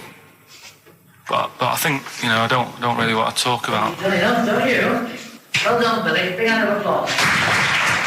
That is the effort. Yeah. Wow. That's the best thing you've ever done, Carl. This is the Best Of Show on XFM 104.9. I'm Ricky Gervais, with me Stephen Merchant. Yes. I hope you're enjoying the Best Of. I've never been a religious type. If people want to do it, I let them do it and what have you. Good of you. But out of all of them, I want one that's not going to take over your life. I don't want one where you've got to get up 3 times a day and you've got to go and pray and that you've got to get up early. Forget that. It's getting in the way. But if it's something like... I was walking to work the other day, right, across Oxford Street. There's a little Hare Krishna fella there. And he sort of had... he had a leaflet and stuff. And he said, are you interested? And I said, what do you do? And he said, well, we're against getting stressed out and what have you. And he gave me a plum. They hand out food for some reason. But I sort of asked a few questions. Just the imagery. These 2 bold people, one of which is wearing an orange smock, holding a plum in the middle. He hands the other one a plum. It's almost like you can imagine some kind of religious painting. Yeah, exactly. Yeah. But what is their sort of main thing? Because he didn't really tell me that much. He was a Japanese bloke, so I didn't know what he was saying that much. Why? He wasn't speaking English? Not very well. He wasn't the best sales bloke to send out for them, is what I'm saying. Yeah. But what's that? Are they? You're saying they're nothing like? Well, I believe Hare Krishna is a kind of as an offshoot of a sort of Buddhist faith. It is. I think they are Buddhist, aren't they? Yeah, and obviously their kind of trademark, as it were, is that they have to say. I believe they have to say Hare Krishna, Hare Krishna in a certain rhythm, in a certain order, a certain amount of times per day. That's why you see them walking down the street saying Hare Krishna, Hare Krishna, because it's actually a sort of religious chant which they're obliged to do. So you see, even if you go into the Hare Krishna faith, you may find yourself, in Tesco or whatever, forced to say Hare Krishna, Hare Krishna, perhaps why out loud, out not loud. just thinking it. Yeah, no, out loud. You can put it on an iPod and you couldn't put that on an iPod. No, it doesn't count. No, I think you have to actually say it. So I guess that kind of eats into your social life a little bit. And there's the wearing orange as well. Particularly frustrating, I imagine, if you're in a cinema or a library. A little bit awkward there, midway through. Or Star you Wars, live next door to a bloke called Harry Krishna, who constantly thinks you're calling him. Yeah, that probably. Yeah, so that's in essence. I mean, I don't think we've quite done the Hare Krishna faith its full service there, but so interesting to you. I mean, you got handed a plum. You've been treated well by them. Yeah, well, but he couldn't tell. I just wanted to know how much time it would take up. What are the benefits? What can you do? What can I think the benefits are they probably don't get stressed out. They've probably got that sort of that zen, that chi-ness about them, where they try and interact and quite meditative. Yeah. I've got some nice trainers as well, don't they, with their orange. What are you looking for then in a faith, Karl? You say what are the benefits? I mean, obviously Catholicism, you get the communion wine and bread, so... Yeah, but I can afford that. Right. Probably, just I like the Crusaders. I was forced into joining that as a kid, because a mate sort of joined it, and he sort of said he'd join in. I sort of swore at him. I said, I'm not doing that. Right? Yeah. He said, right, if you don't come with me, I'll tell your mum that you just swore. So I was like, oh. So I went. So I went along, and they used to just go on the Friday when they played, Sabutio and stuff. And then I went on one Sunday, and it was totally different. There was no Sabutio. There was no sort of table tennis. The thing where you hold a thing and knock things over. Skittles. There was all that on a Friday. Went on the Sunday, it was rubbish. He said, right, sit down in this room. They gave me a Bible. Thought, this looks too heavy, this is too big. I'm not interested in this book. And I never went again. I used to hide on a Sunday when they came round. And that's been the only sort of... why did it suddenly turn out to have to hide on a Sunday when they're coming round? Because they wouldn't leave. They wouldn't leave. Who was it? Were they adults? It was well, he seemed like an adult to me at the time, but he was probably about 27. Well, that is an adult. Yeah, but do you know what I mean? He seemed a lot older when I was a kid. Yeah. And he came knocking and that, and he used to say to me, Mum, I'll just tell him I'm ill or something. And he used to hang around to see if I'd eventually come out to play and that. And if I did, I think they would have grabbed me and took me there. I love the idea that for you, religion has to bring with it some kind of gift. It's like, join our faith and you get an alarm clock radio. It's like something like I think religion does bring a gift. Usually, it's the gift of the Lord. Well, the gift of everlasting life, isn't it? And that's the problem with it, A lot of people believe in it because they think... But for Karl, his feeling is like, that should be a given. That's safe. I'm definitely going home with eternal life. But what else can I have? Is there an iPod? You have to have a religion? Because obviously I don't have a religion. I don't miss it, and I wouldn't want one. I'm an atheist. And that's out of belief. That's out of logic. And we don't get into the politics or the morality of it. Why do you feel you need a religion? Why don't you just get a hobby? Well, I didn't want one. I don't want one. I just was saying that, if I was to get one, which one would I go for? Is what I'm saying. I'd like to see you perhaps as a Jew. I think Judaism would suit you well, I think. What are the hours like for that? Tough. Can be tricky. That's what I mean. I don't want anything that's, And they have a day where they don't eat and stuff. I couldn't be doing that. So then they have days when they eat too much. Yeah, but what happens if I'm not that hungry that day? Like I say, I don't like change. No. I like my Cheerios in the morning. I don't.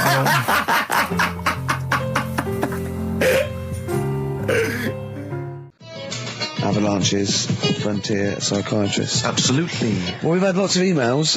People, obviously, we inflamed and provoked about the Cornish pasty. I've got a couple of amendments to that. The crusty bit, is actually as a handle, because obviously the miners had dirty hands, and they'd eat all the stuff in the pasty, and they'd be left with this sort of crust, and they could throw that away. Also, someone told us that at one end was an apple, so you have a little sweet as well. Little dessert. So there you go. You noticed how, over the years we've been doing this, way back when we started XFM, no one ever contributes when we ask about the music, when we ask about hip-hop, or their, opinions on that, anything important. But start talking about pasties. Yeah. We've had about 5 phone calls. Yeah. And someone phoned up to confirm They used to work for Upper Crust, and basically, Karl got all excited. So it is true. Well, I don't know if it's true. I've read the same sign you did, Karl. Interestingly, there's an email here that says, which basically offers a history of the baguette, and talks about after the revolution, the government decreed that all of France must eat the same bread. And it was up to the bakers to bake this bread of equality. And then Napoleon kind of made sure it was a particular, he kind of set in obviously on the bread you can eat anything you find in the garden, frogs, snails, bits of horse, but squid. The interesting thing is, Rick, that there's no mention of sticking it down your trousers whilst going to war. The French have tried to keep that secret for over 100 years, it was Steve. only the upper crust people. Nearly 200 years, that is a top secret. Somehow Euston Station upper crust got hold of a document, left behind in an old sea chest, possibly Napoleon's, could have been Josephine's. Unfortunately, jotted it down. He's kicking himself now. Oh, Secretary, I cannot believe I left a note. If he talked like that. He did. He did that. Yeah, he talked English, but in a very funny French accent. Do you remember, there was one thing that, talking about funny French accents, you remember Allo Allo? Yeah. Remember, it was on about 5 o'clock in the afternoon, but they still meant, because it was a funny Frenchman, it was that English guy who was posing as a French police officer. It's very complicated. He would often walk by, and I remember there was one where he said, I was pissing by the door when I heard a shit.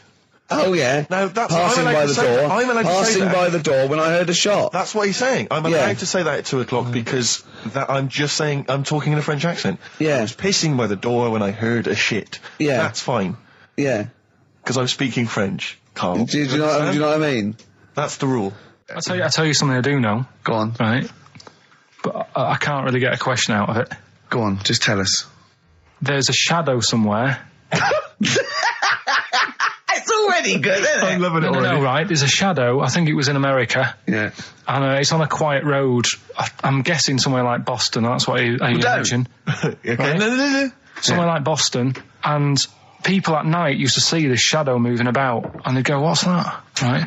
And it got known, the town, the little local town got known for this shadow, but it didn't cause any problems. What are you talking about? Well, it was just you lost me. What are you talking about? Do you know, like, some places get famous, like Scotland's got the Loch Ness Monster and that, but it doesn't cause any. But it doesn't cause any problems. It does exist. Go on. Right. So there's this shadow walking about on the road. What do you mean? No, what's he again? Rubbish. Right. So he's Nonsense. walking about. Where did you read this? Where did you see this? He's walking about. This was on the internet, and I'm sure. Sorry, sorry. Right. I thought it was shite. I didn't know it was on the internet. Right, so this shadow is moving about, and independently of an object. Yeah, and the local mayor and that is like, yeah, it's a bit weird, but it's not harming anyone. The mayor involved. Was he elected to that post? Hey, mayor, we got a problem down here. Seems like a shadow. Well, it's not causing any. No, it's just causing any problems. Yeah, but that's the thing. It was left for years, and then it did start causing problems. I see. That's it. If you leave these shadows to go unchecked, Rick, they go crazy. Yeah. You let them run amok in the city. Yeah, you've got to stand What did it do? What did it do? What did the shadow do? It was pushing people off the bikes. It was what? It was pushing people off the bikes. Oh, I'll find out more for that next week. Right, that'll tease them. Oh, you're a maniac. We'll do more on that. We haven't had time for educating. Please never have children. Right, listen. Just promise me now you'll never have kids. Like I said to you, though, the reason I did this was to get that kitchen, right? Now, brilliant. As we speak now, right, Builder's in the flat. He's been annoying me. Of course he has. Of course he has. What's he been doing? When he turned up on Monday, right? Yeah. Wanders in, and the first thing he says to me is, said, the pub across the road, is it any good? I said, well, it doesn't matter, does it? You're working on the kitchen. Think of saying that to a builder. Probably making conversation. Probably meant, do they do a toasted sandwich? Because I've got a half-hour lunch break. Not an hour, like Karl Pilkington. So I'll probably there and get a nice, cheese and tomato sandwich. So is that genuinely what you said to him? Yeah. Suzanne had a go at me saying, why have you said that? He hasn't even started on it yet. I cannot believe that. You're unbelievable, Karl. And you say it's us that are rude, crass, I wasn't being thoughtless. rude. I just was letting him know. Do you know what I mean? I know what he knows what he was there for. He had it down on his little docket. Do the kitchen this week. He didn't come there and go, what did I come out for?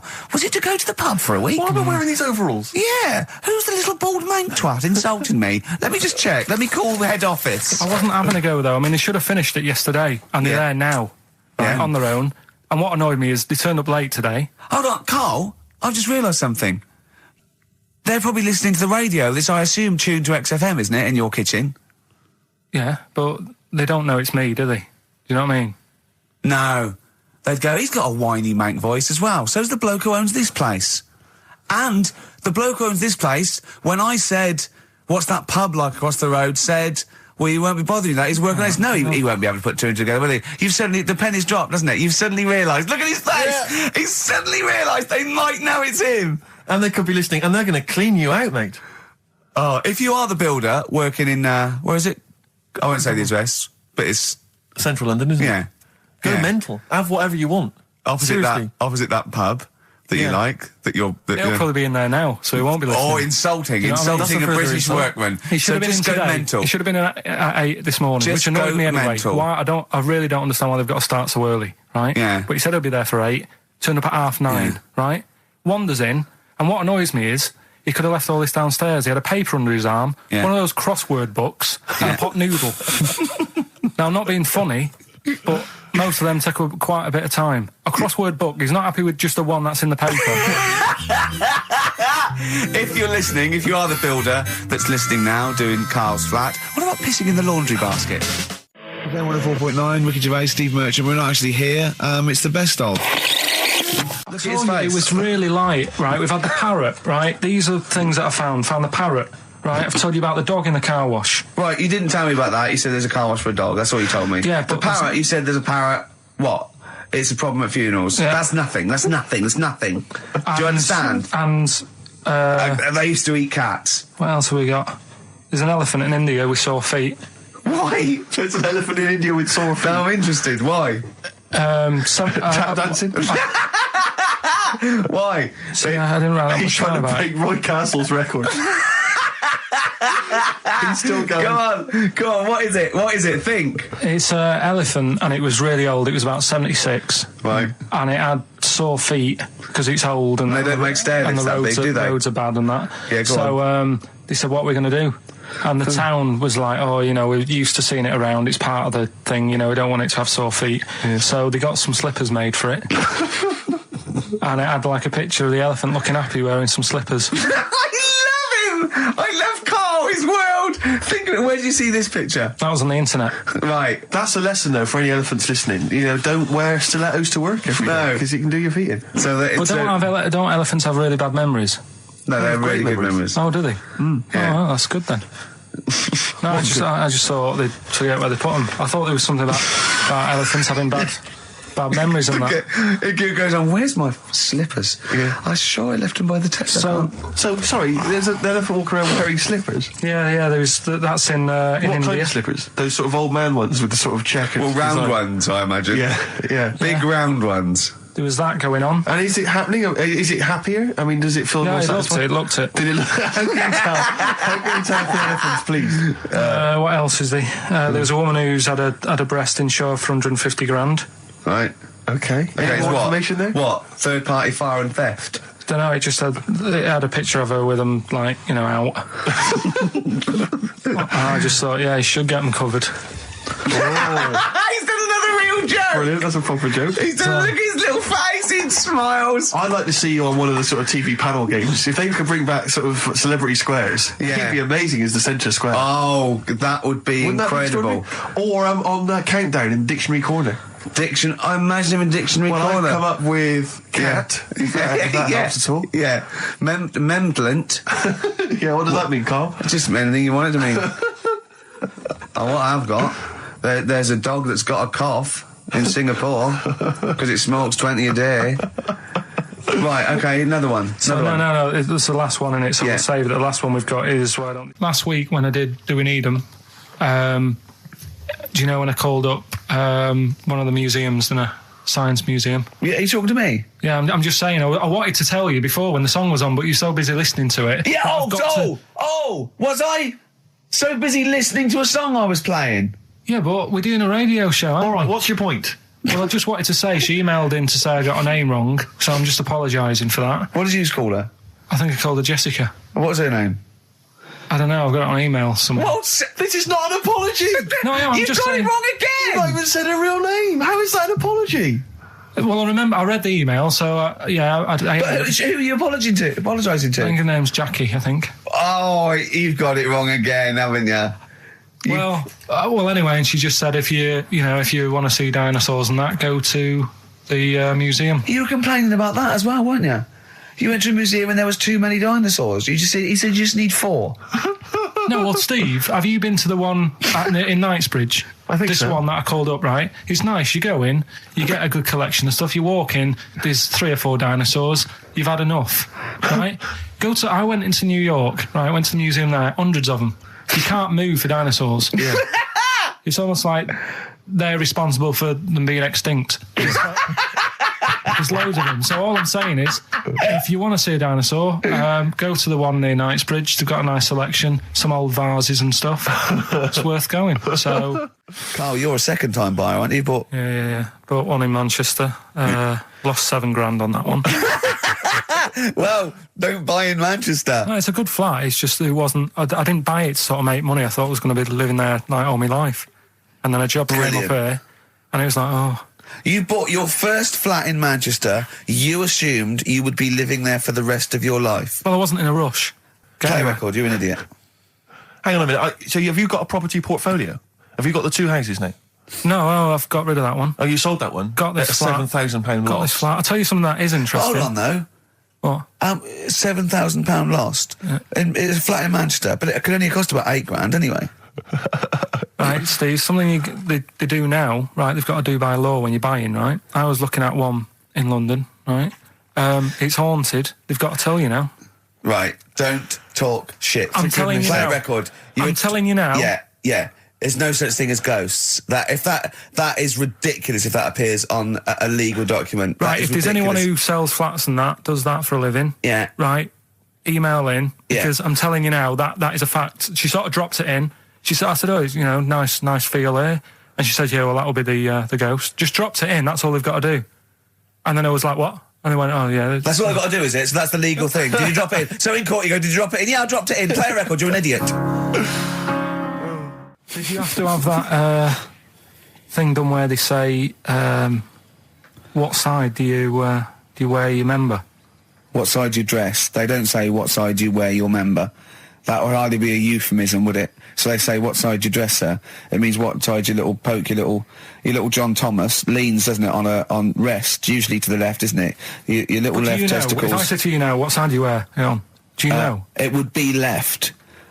It would be the left. That's what I mean. If standing there, right, with nothing restricting it or holding it in or holding it up, right, it sort of leans, your one ball is sort of like slightly back and lower, isn't it? And your little John Thomas rests there, so it's left. And the reason they ask it is so they don't put the tape measure up on the left and squash your willy or touch your willy. So it's nothing to do with, like, well, you'll need a bit more room of sort of more material on that side, or... Well, no, I don't think they compensate. It's just when they when they stick that up into your groin, they don't want to come in contact with your little... The thing is, I don't know what side I wear stuff on. I just sort of pull my pants up and wherever it wants to go that day. But maybe it's not big enough to sort of make any, real decision. But, like now, I'm sat here, right, with my jeans on. I don't know where I am.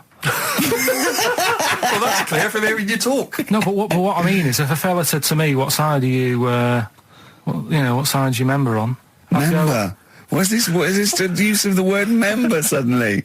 I'd go... Well, it's not. It's usually not appropriate. And also, I imagine in the old days they had big baggy pants that used to sort of like hang down. And now, like with those stretchy boxers and briefs, it's sort of held up in a nice neat little parcel, isn't it? So it's probably not appropriate. It doesn't come in contact with your little snake. So, Did you ever? What have you ever heard that? Are you telling me a tailor has asked you that and you went, "What do you mean, mate?" No, I've never. I've not really had one made to measure. I had one made when I was a kid, but since then I've sort of bought a suit off the hook. But when you were saying about buying a suit, I know that question sort of crops up, and I don't know what the answer is. It just annoys me the way I don't know. There's no surprises anymore.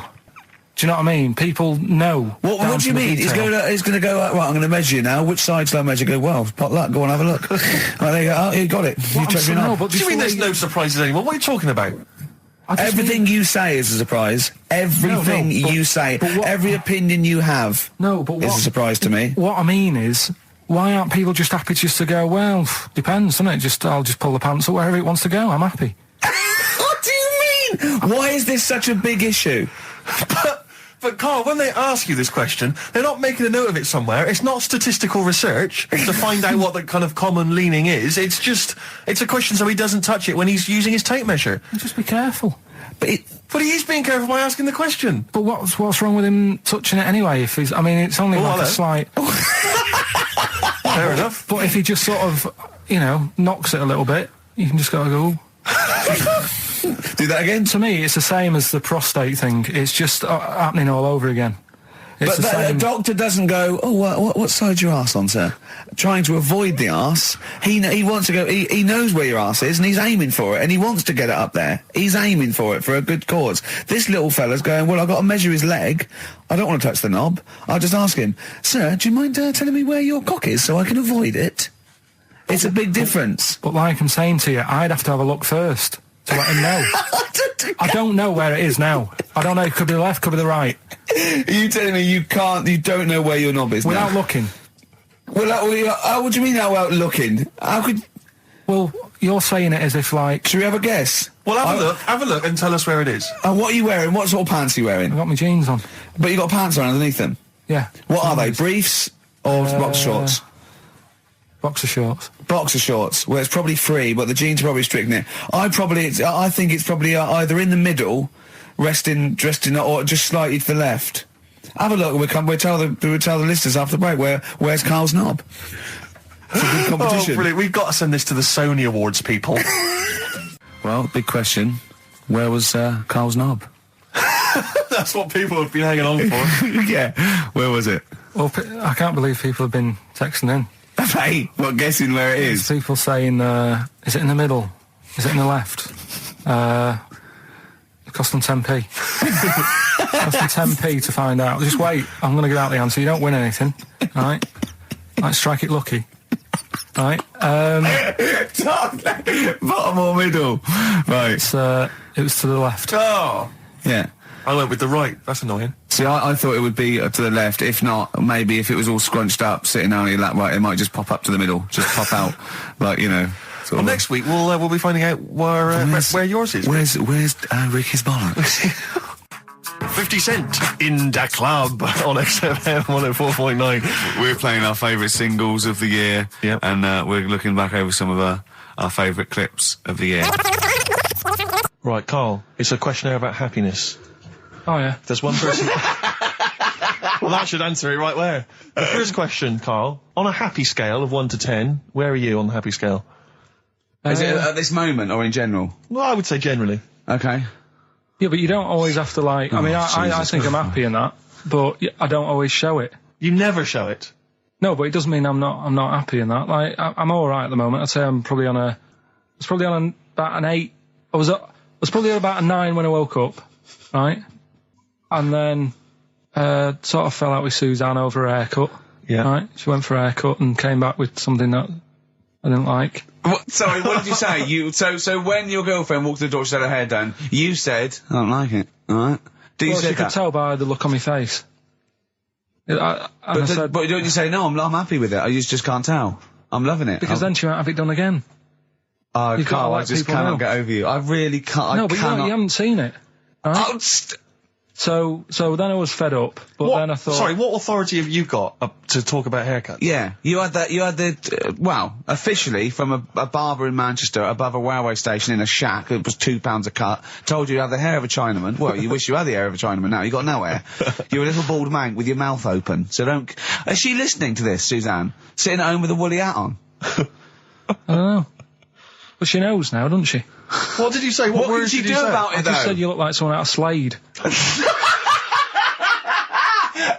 Interestingly, that's what I look for in a girlfriend. Oh, God. Which one of Slade? That one with the funny... Not Dave Hill. Yeah. The one with the crooked fringe and the goofy... She had her teeth done as well, did she? She had 2 front teeth put in. Dumper. So anyway, So prior to that, you're on a 9. Then you saw the haircut, you're on an 8. Yeah. Yeah. And Now then, what you on? I'm probably on about a 6 at the moment. Why? What's happened? Well, while Star Sailor was on, bit more head squeezing going on. So, yeah, about a 5 or 6. So generally speaking, what would you say you are About on normal? 4. You're on a 4 normal. Alright. What would you give someone who wasn't very happy? What would you give them? What are you thinking, Carl? Depends why they're not happy. They're low, okay, so what would you give them? I mean, yeah, depends, innit? If it's someone who's just lost their arms and legs in an accident, you don't give them a lollipop. Sure, or some mittens. Yeah. You give them a hat. Yeah. Yeah. And dare I say it, a smile. A skateboard. Yeah. Yeah. I don't know. You don't know. You got to answer the question. Alright, so hang on, let's assume that you've upset your girlfriend because you slagged off her haircut. What are you right? going to do feel now to go and guilty. make her happy? How are you going to cheer her up? And not buy her a baseball cap? I don't know yet. I haven't thought about it because I've got this to sort out, haven't I? So when I get home, get her some gel or something. Oh, God! Oh, Christ. So, would you like to start on your, to Steve, because I've heard all these. Well, we won't do them all. Well, we'll start off with the Mr. Freeze. Tell Steve the story of Mr. Freeze. This is the first time he nearly died. This is the most serious of the lot, really. So, what it was, do you know, like, don't know if your mum and dad did the same thing, but, like, they'd do the weekly shopping on like, a Friday. Yeah. So when you got to Thursday, there wouldn't be much stuff left in the cupboard. It'd just be like, you know, your Jacob's crackers and stuff like that. So when they'd been to the supermarket and they came back, I was like, you know, what's that saying? Like a pig in...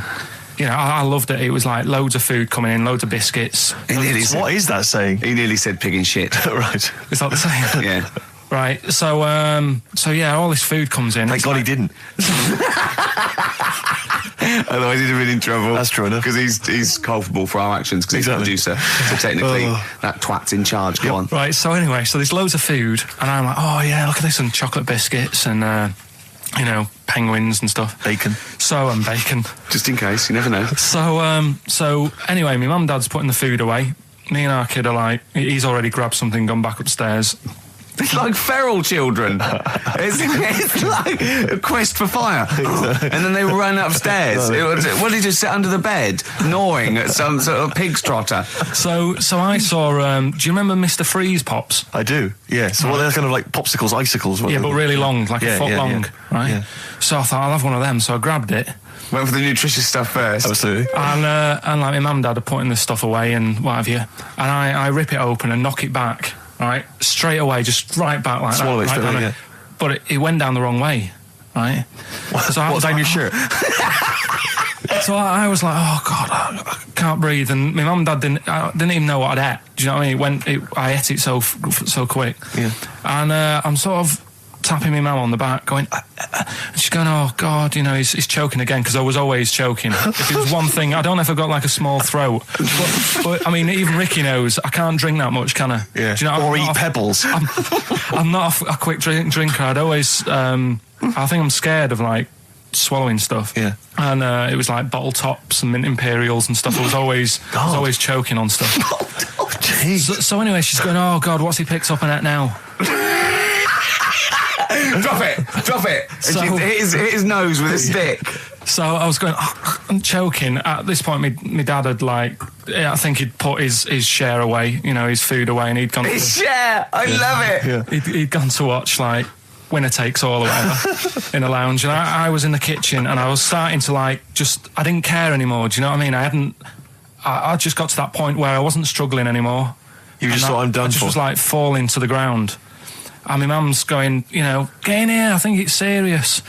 And my dad comes in and sort of starts shouting at me, saying that's what you get for being greedy. He didn't even know what I'd eaten. Well, it was the moment to teach you a lesson, certainly. So he's there like that, and my mum's going, oh, look at him, and my lips were going purple, and my eyes were rolling into the back of my head. You look like Marilyn Manson. And so anyway, she grabbed me from behind and did that fireman thing. The Heimlich manoeuvre. Yeah.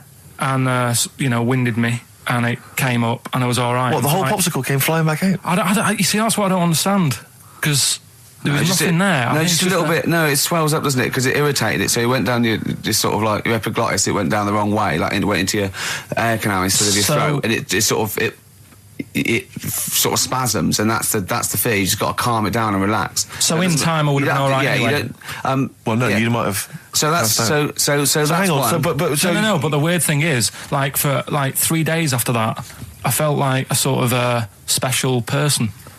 I went to school. And what's that? I'm saying nothing. I did full days. A special needs person.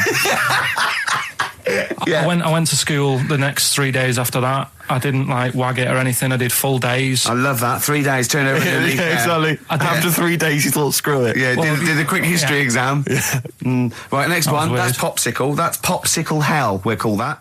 So we're looking into animals that we get rid of. I've spoken to someone about snails. I've spoken to someone about jellyfish and that. And looking at cockroaches today. She's an expert. She's just not just some random person. No, she works in a museum, a good museum. I said I'd give it a plug. It's the one near Knightsbridge. It's got dinosaurs and that in it. It's worth seeing. And Natural History Museum. Yeah. So, it's not sure. He's not sure. This is what happened.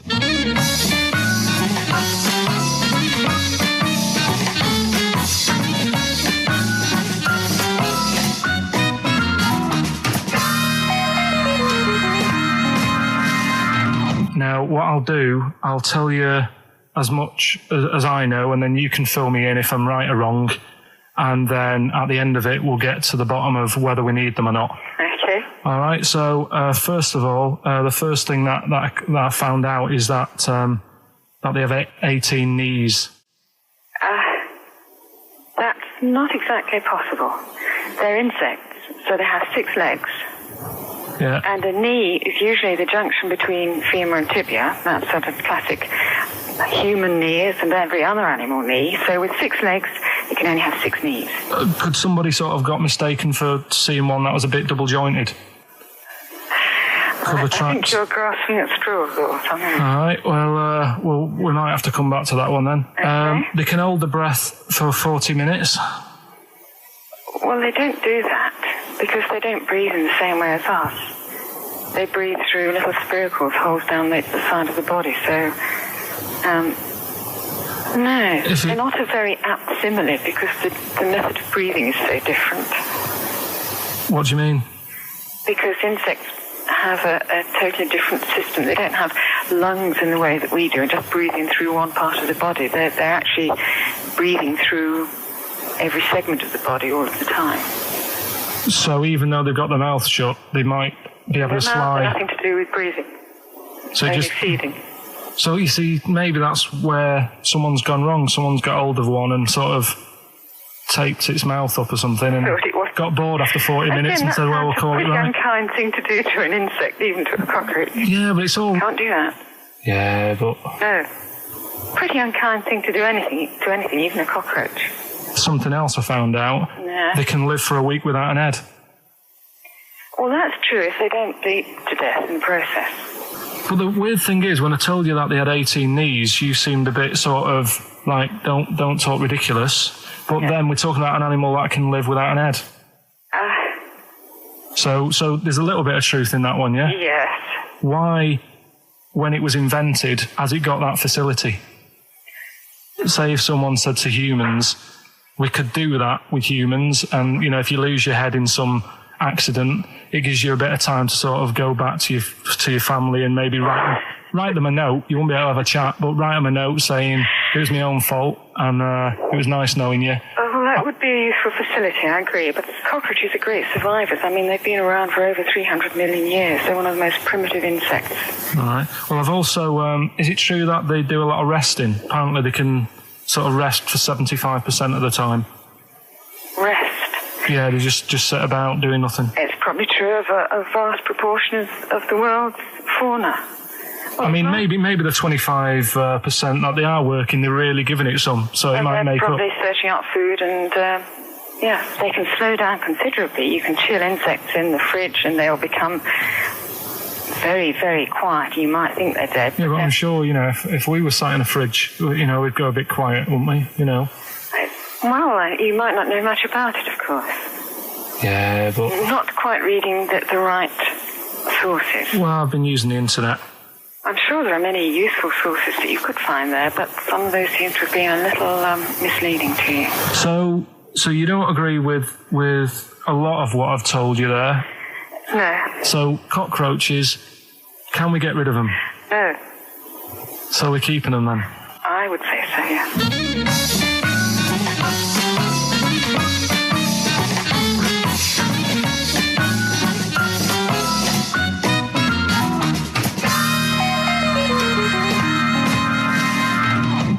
I think we should get her on more often because she sounds like she'd be a bit of an ally, really. Because she knew immediately that you were talking nonsense. She even said, I think you should be more concerned about your sources, which I've been trying to tell you for a year, right? The fact, I mean 18 knees, where did you get that from? It was on the internet. They can hold their breath for 40 minutes. I mean, I don't know what you read and take on. Mad world, don't it?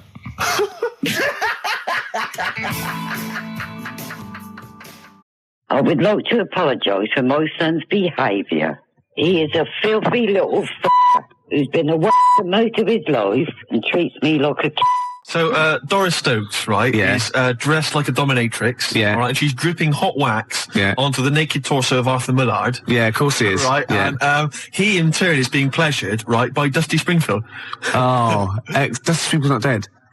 What? You twat. Dusty Springfield's not dead. Yes, she is. No, she isn't. She is. Of course she's not. She's dead. Of course she's dead. Of course she's not dead. Who am I thinking of? I don't know. Dusty Springfield's alive and well and playing with Arthur Millard. No, she's not dead. Oh, God. Well, excellent. Oh. It was going so well, wasn't it? Oh. I like the bit up until then, though. Yeah. I like the idea of her and Millard. Well, that's all true. In a farm. We can't do that anyway. Still, see, you can't do that on the radio, talking about that sort of thing. I'll tell you what, though, if we're going to pick on a dead person, why pick Doris Stokes? I don't know. The one dead person you don't pick. I know. God. I'll have to convince her she's dead. But even in real life, she'd harness the powers of the dark side, so we don't really want her to get on our, She liked the dark side. Getting on our That was her backs. favourite. She's getting on our backs. Don't get me started on that. Oh, goodness me, it's just nothing but innuendo Dusty and libel. I don't believe it. We're in trouble now. We're in trouble. Oh, God. You should have picked someone like Scylla, who is dead. Muff Shandy says turn it up. Earplugs are gay. Earplugs are gay. Hear what I say now. Earplugs are gay. Get them out the way now. Feel the need to make them bleed. My brain needs noise to speak. Mother.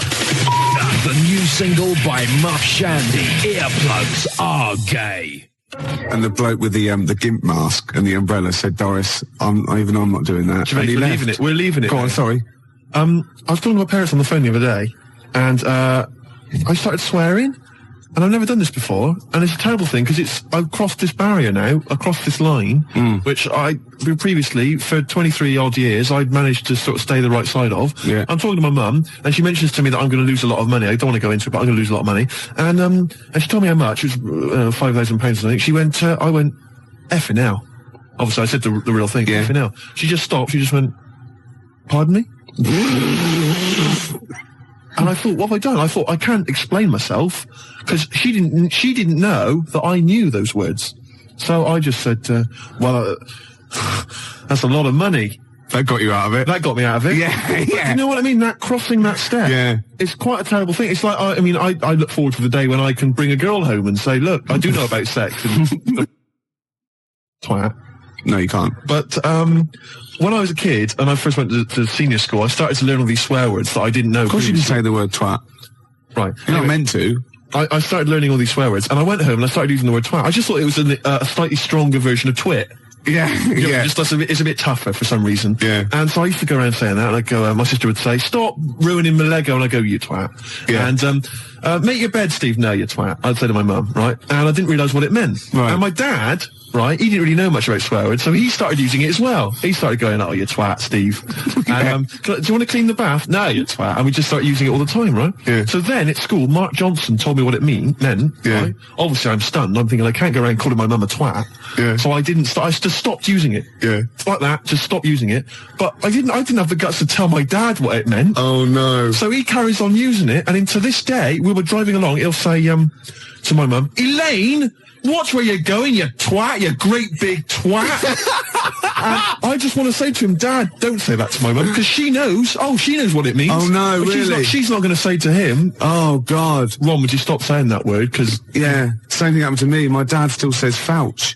Does he? Yeah. Oh, Felchin, talking of that, right, it's Doris Stokes. Yeah. She's got this huge... 4 sailors and a big bucket and like a weight. Well, that's it, Steve. Is it? It's the news now. Then we're out of here. Yeah? Yeah. Well, we've had a few laughs, a few tears. Yeah, I don't go on about it. XFM 104.9, Ricky Gervais. I've just thought of a great game. All right. Emma, who helps us out here, she's just brought in a couple of beers for us. Yeah. All right. And I know you We're haven't... going to drink them after the show because I do not drive the desk and drink. Absolutely. Yeah. Anyway, okay, don't pick it up. Okay, right. Because the thing is, there's a picture, all right. On the bottle, which I don't think you've seen it yet, have No. you? Right, and I guarantee if I turn this bottle round, you're going to start... Again, this is good radio, isn't it? You're going to start laughing when you see this picture. Right. Now, before I turn it round, right, hopefully you will laugh spontaneously. Yeah. It's a new competition, all right? You can fact us in pictures. You can send pictures in the post, all right? Yeah. Any picture which I can then, during the show, hold up and show to Gervais. If he laughs spontaneously, you'll win a gift. You'll win a prize. That's a great competition, Isn't Gervais. it? And great radio. And great radio. They'll be laughing at the picture at home, won't they? Exactly. They'll be going, "No wonder he laughed. Look at that." Well, all right, there's simple things like that which don't work, but the point is... The point is, right... Anyway, you'll still try, okay. Let's test it. He's going to turn this little chubby pint of beer around, whatever it is. Just calm yourself. Okay, all right. Don't want you to... Hurry up, I want to drink it. You ready? Yeah.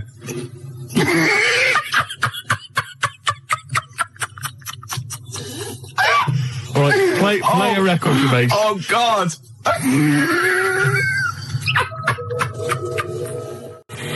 Blur and Tracy Jacks from 1965 there. Hey. Cheeky little monkeys. Well, I think we've established ourselves there now, Gervais, as radio gods. As radio gods. Yeah. We've come up with possibly the most enjoyable radio game in the history of all things. Basically, what we want you to do is send in pictures, drawings... Is it as good as this? Gervais, put it away. We want drawings, pictures, photographs. Okay, and what I'm going to do is I'm going to show them to Gervais midway through the show. You'll never know when. They might just suddenly pop up, and we'll see if Gervais laughs hysterically. And if he does, you win a prize. I guarantee it. Yeah. It could be that you'll win a couple of pulp tickets if we've got them to give away. Yeah. It might be that you win a crate of beer, anything. Yeah. Whatever we've got to hand, you'll win it if you can make Gervais laugh simply by me showing him a picture. The address is XFM, 97 Charlotte Street, London W1P 1LB, alright? And you can fax us, of course, 0171 580 1234. I must warn them that I really have been desensitised now because I sit opposite you. Well, exactly. I mean, do you know how hideous and, like, ridiculous they've got to be to make me laugh? The pictures have got to be pretty odd. Yeah. The address, XFM, 97 Charlotte Street, London, W1P 1LB. Apart from bad lyrics as well, I like it when pop stars and marketing managers of record companies try and get clever with their, titles for albums and stuff. Remember Wet, Wet, Wet? Popped in, sold out. Nice. Oh, lovely. Beautiful. And you know, Tony Banks out of Genesis, he did his solo project. And what he had, right, was the album there, and he had Banks across the top, right? And using the S to start the next word coming down was statement. Clever. Banks statement. Oh, I was watching Tony Banks, is he not the sports minister? Oh, I don't know. He was in Genesis when he was younger, though, wasn't he? I don't know. I think so. I don't know how it works. Well, because Phil Collins is Minister of Shite. Right. When I'm alone, right, and Jane's out, I sort of channel surf. I never watch a programme. Right. I sit down to it and I think 2 minutes. You shocked me. Yeah. And I just sort of going through and I was going back and forth between the Waltons and, like, the Box. Right. Music Television, You Control. Yeah.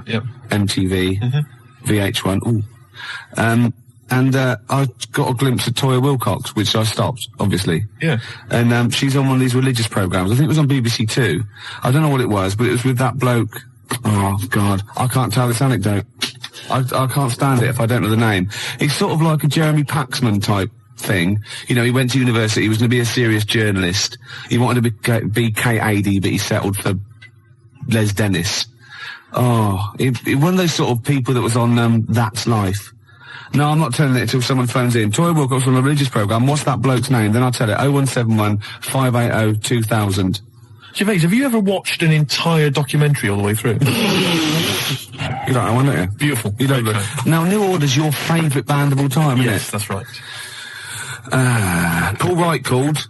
It was John Stapleton. Oh, was it? It was one of those, you know what I mean? It was sort of like the Paul Heine, Kieran, what is it, Prenderville, and Chris Sale, all that sort of type of thing, you know what I mean? Right, so, and this was on BBC Two. And it's always one of those, they're those people, you're sitting with people and they go, oh, I went to university with him. I know. And they suddenly realise it's not a proud thing, you know. I know. Oh, and they just go quiet. It's never impressive, is it? It's never Prince. No, exactly. Or, yeah. I don't know, somebody really great and groovy. Yeah, yeah. It's never, I don't know, say Rick Astley. And then you start realising that you're around someone's house and they go, and he comes on, you just don't say anything.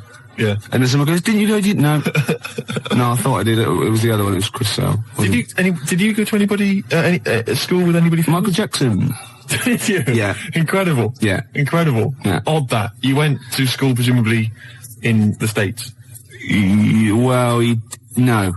He was in Reading for a lot of his life. Right. Yeah. Was it some kind of exchange program? Yeah. We sent them, Charlie Chaplin, funnily enough. Did you? Yeah. Did you? Took a long time for them to get round it. You know what the Americans are like. You're making this up. Yeah. Anyway, Toyah's talking to John Stapleton, and I suddenly realised it's a religious programme straight away, because it was over the church, right? And, oh, nothing gets past you, mate. No way. No way. Could be archaeology is us. So wait a minute, whoa. Yeah, so people, Toyah's on some religious programme. It's not worth it. John Stapleton. Yeah. Okay. And I'm just flicked through and I went, hold on, it's Toyah. And he goes, it was very spiritual. She went, yes. And I realised she was talking about a wedding. She was going, it was very, very spiritual indeed. And he said, but no hymns. She went, no, we had silence instead. Silence instead. So now we will do silence number 3. It's 4.5 minutes long, so keep your gob shut. Right? And I think, oh, what is she talking about? He went, She went, people are scared of, that was Chris Eubank. Right? She said, people are scared of silence. What are you talking about? And then she said, the thing is, during silence, there's a lot of unconscious thought. What? You thought that you don't know you're thinking? You said it was 3.5 minutes. I didn't think a thing during that. I better plug into my unconscious to find out what exactly I was standing up for 3 minutes. Going, who's the women in the hats? What are we doing here? What a load of pretentious twaddle that is. Well, I've never liked Toyah. I've never liked her. Oh, she's alright. That's all the more reason to hate her. No, I don't hate her. All those people I just mentioned, they don't come close to Lenny Henry. I saw another bit of him doing his stand-up in America. Oh, God, it's so nauseating. He's got another series, apparently. Does anyone like Lenny Henry? Oh, well, obviously. It's a massive star. Does anyone listening to this show really like Lenny Henry? Yeah. Or, is there anyone that annoys me more than Lenny Henry? I should answer that one, shouldn't I? Yes. Do I win a prize? I think what you want to do there is you want to speak correctly. It's another simple thing, Gervais, which will help you out in your radio career. Oh no, I'm a swerve driver. That's 3 minutes 41. I've got to pick one. 7 minutes to the news. Gervais, whoa. Before you move on, can I just tell you, because you know we talked about celebrities and going to school with celebrities and things. Yeah. I have a very famous second cousin. Really? Yeah, I'm going to tell you who it is in a minute. Really? Yeah. And I've got the best joke in the world. Have you? I should have been trailing that. That'd have kept them on their tender hooks. Why are they sitting on tender hooks? So we've got... What are tender hooks? I think it's tenter hooks. I don't know what they are, but I don't think it's... What? Oh, okay. 0171. Who annoys me more than Lenny Henry? No one. You've won that one. So don't bother phoning in. But who annoys you, the listener, more than Lenny Henry? Yeah. Oh, that's a good one. Clever. Because then it's thrown it to them. Yeah, and it's their opinion. Oh! Simple thing. Excellent. I noticed again you didn't bother to give the whole phone number. What did I say? You actually just said 0171. It used to be, as I recall, 0171580, which is about half of it, but no, just 0171 now. Oh, swerved over. XFM 104.9, Ricky Gervais Show. Well, it's nearly over, but I have got a great joke, and we've got a simple rule here. You only have to tell a joke on air if it's about going into a pub. That's right. Okay, you ready? Go on. Penguin goes into a pub, goes up to the bar, and says to the barman, "Have you seen my dad in here?" And he goes, "I don't know, what's he look like?"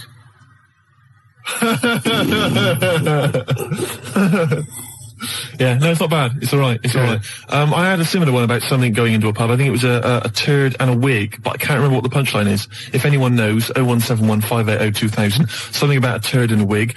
Gervais, I've also obviously got my celebrity relation, which I'll tell you about in a minute. That's about it then? Yeah, we've enjoyed ourselves. Oh, dear. Bald character, once drummer for Genesis, is more annoying. Who's lost this for? Smoked fish. Oh, what? What's this, Emma? That is what tenterhooks are. Oh, what are they? Oh, tenterhooks are what? It's what smoked fish are hung from. Excellent. And bald character, he's more annoying than Lenny Henry. Okay. Once drummer for Genesis, well, that's Phil Collins. You can't say that. Of course you can. I can say Phil Collins is more. It's a matter of opinion, isn't it? Yeah, but he said that on the phone. He said, "Please don't say that. It's a bit mean." Phil Collins is a deeply boring man. Anyone can say that. I won't say who it is who said it then. Okay. We've got out of it, haven't we? Joe Pasquale is less funny. Ooh, yeah, okay. Who's that? I mean, the point is that you can say that Phil Collins is a bold, boring man in the same way you can say Andy Peters is a raging... Gervais, Jilly thinks I'm adorable, apparently. Gervais, I don't think we've got time to really talk about this. Okay, what have we got to do next week? Oh, we can't say who your celebrity was, but I just thought we could phone in who you think it is. I mean, I've got a few ideas who your celebrity second cousin is. Your mum. Mr. Ed? No. Godzilla? No. The point is that this is a real celebrity, so, I mean... Okay. Celebrity. So, I'm not making it up. It's not going to be as exciting as, whoa, it's Elvis or whatever. It's not that goofy, but it's still... they do share some of your genetic material? No, you wouldn't know it. Really? No, Normal? You will, yeah. Symmetrical? Really? A good-looking person. Blood reaching the surface? A good-looking person. Really? Yeah. Fantastic. They probably denied your existence. I mean, they're obviously going to deny that they're related to you then, aren't they? Well, I'd say I tried to get some of their money. No. What else do we do? I'll send me some hideous pictures. Yeah, I'll just give the address again. XFM, 97 Charlotte Street, London, W1P. I've got to go to the pub. 4 o'clock again. Yeah. One computer's not working. Is it not? No, this all sounds funny. What's that one? Is that the one I listen to? Just press a few buttons. No, I put it on there. Oh, desktop. I don't know. I don't know what these do. Is your mic working? Sorry, I got a bit of a cold. Oh, God, I had a big list of things to talk about as well. Did you? Yeah. Oh. No.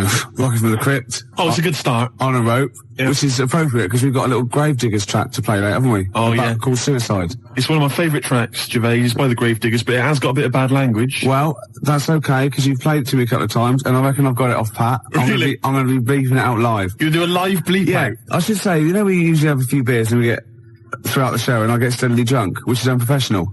This saved a bit of time, turned up pissed. You turned up drunk today? Yeah, so I don't have to... I'll tell you what... I'll be honest with you, Gervais. Normally, if someone gets drunk, their speech begins to slur. Yeah. They talk rubbish. Yeah. No difference. No, that's the beauty of it. Yeah. That's the beauty of being me. Yeah, exactly. You know what I mean? How drunk are you? I had a little bit of wine. Did you? Couple of glasses? It's a lovely... I might get a little bit melancholy. What about the little baby kangaroos have to crawl all at their mums? I help them. Got a fax here for you, Steve, actually. Oh, lovely. Good news. It's from Becky. She's listening to us in bed. She's been a bit lazy. She's been on holiday. And she wants me to dedicate a song to... dedicate it to Skanky Steve, because he is an alien. And she's been a little picture of you, Slimy Steve. Isn't that lovely? And she wants me to play Subterranean Homesick Sick Alien by Radiohead. And that's sweet. So people do think of you. Lovely. And I got one from Laura, as I used to, says to Steve, you still sound as stupid as ever. You asymmetrical, asexual, rabid, anemic, flea-ridden deformity. Oh, see, you have got people thinking of you. See? Yeah. I'd rather they didn't. Baby Bird, and if you'll be mine, then I'll be yours. And Baby Bird was actually in this week with Claire. Was lovely, he? Lovely man. Oh, Baby Bird was it at XFM? He's very nice. Is he? He's got a beak and funny little claws. Oh, Rick. I know, it made me laugh. It was oh, my God, we're desperate. Used to be an we're desperate men, Rick, if you've got to resort to that kind of I called him Baby Bird, and he went, I've never been called that before. Which is bizarre. But there's a band called Baby Bird. He's called Stephen. Can you go to turn that down next door? All the time to a show. Music, aren't they? It's Emma, it's not on. That's insane. I can hear a throb from the other room. Yeah. Someone's got... This is insane, Gervais. It's like trying to host a radio show. Yeah. And now he's laughing. Yeah. Oh, well, anyway, it's all going to be... we're going to play a track that you've brought in. That's right. Go on, what is it? It's a fantastic tune by the Gravediggers, part of the Wu-Tang Clan rap collective, right? It's from their album. Not to be confused with the Wu-Tang Clam. That's a little shellfish. Yeah. That's into rap. Yeah, it swears a lot. Yeah, yeah, terrible, yeah. The track is... Got a muscle posse. The track is beautiful. You've probably heard it on the dance floor, maybe in some indie club. Yeah. 1-800-SUICIDES. Yeah. Now, I would stress, Rick, it has got a bit of bad language. I know. I mean, I've listened to this twice, and I reckon I've got it off pat. I reckon I'm going to pull the fader down to just the right places and go, okay? Right, you're going to sort of bleep it out. And if it goes wrong, so what? You know, that's real. People have a problem with swearing. I don't. Do you? No. I'm doing it because it's rules, and, you know, the great thing about we want to stay on air because, you know, we take our job seriously. We do. And, you know, I think we're sorry, excuse my French, bloody good DJs. Well, I think you're absolutely right, Rick. Yeah. Let me shake your hand. Yeah, all right. There we are. Yeah, a good shaking of a hand there. I love a bit of rap. That wasn't actually French. No. Was it? It's weird, that, isn't it? Pardon my French. People always say when they maybe say bollocks. Excuse my French, but le plume de ma tante. Hey, come on, language. We'll be learning a little bit of a foreign language later. I've brought in Instant Yiddish by Fred Kogos. I've always wanted to learn Yiddish. Really? Yeah. Narishnek, foolishness. Some glick, some schlimmen, yeah, for better, for worse. So I'll teach you little useless phrases like that, out of the old Instant Yiddish book. But first, what was this? Gravediggers. It's Gravediggers. They're keeping it real, they're keeping it raw, so there is a bit of bad language. Yeah, well, mine's raw. You've been keeping it raw? Yeah, of course I have. Right, I'm gonna have a go at this then. Alright. Right. Don't get nervous. No, don't, shut up. Right, I've got to play this. Shut up then. Don't put me off. I've got to concentrate. Bleep it out live. And I will, yeah, shut up. Alright, is it going? Oi. Okay. Take it calm. Take it calm. All right. Well done, Rick. No, it's very good. No worries.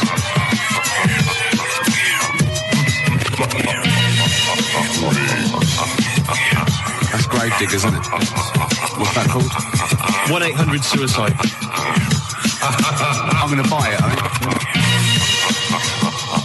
Can I get the actual mix with me going on Yes, you can. Yeah. And that's for Steve Vox, who's listening in Reading. It's from Lee to him. And Steve is the president of the Geeks, Nerds and Losers Society, the GNL. Lee's the vice president. I got thrown out of that. What embarrassing walking down the street with you. Exactly. Oh, it's a terrible state. Yeah. Gervais, it was Saturday night last night. Yeah. And I didn't get to sleep until 6 in the morning. Ooh. Flatmates having a party. Yeah. Not invited? No. Next time though. Well, maybe. I don't know where I hang around with them.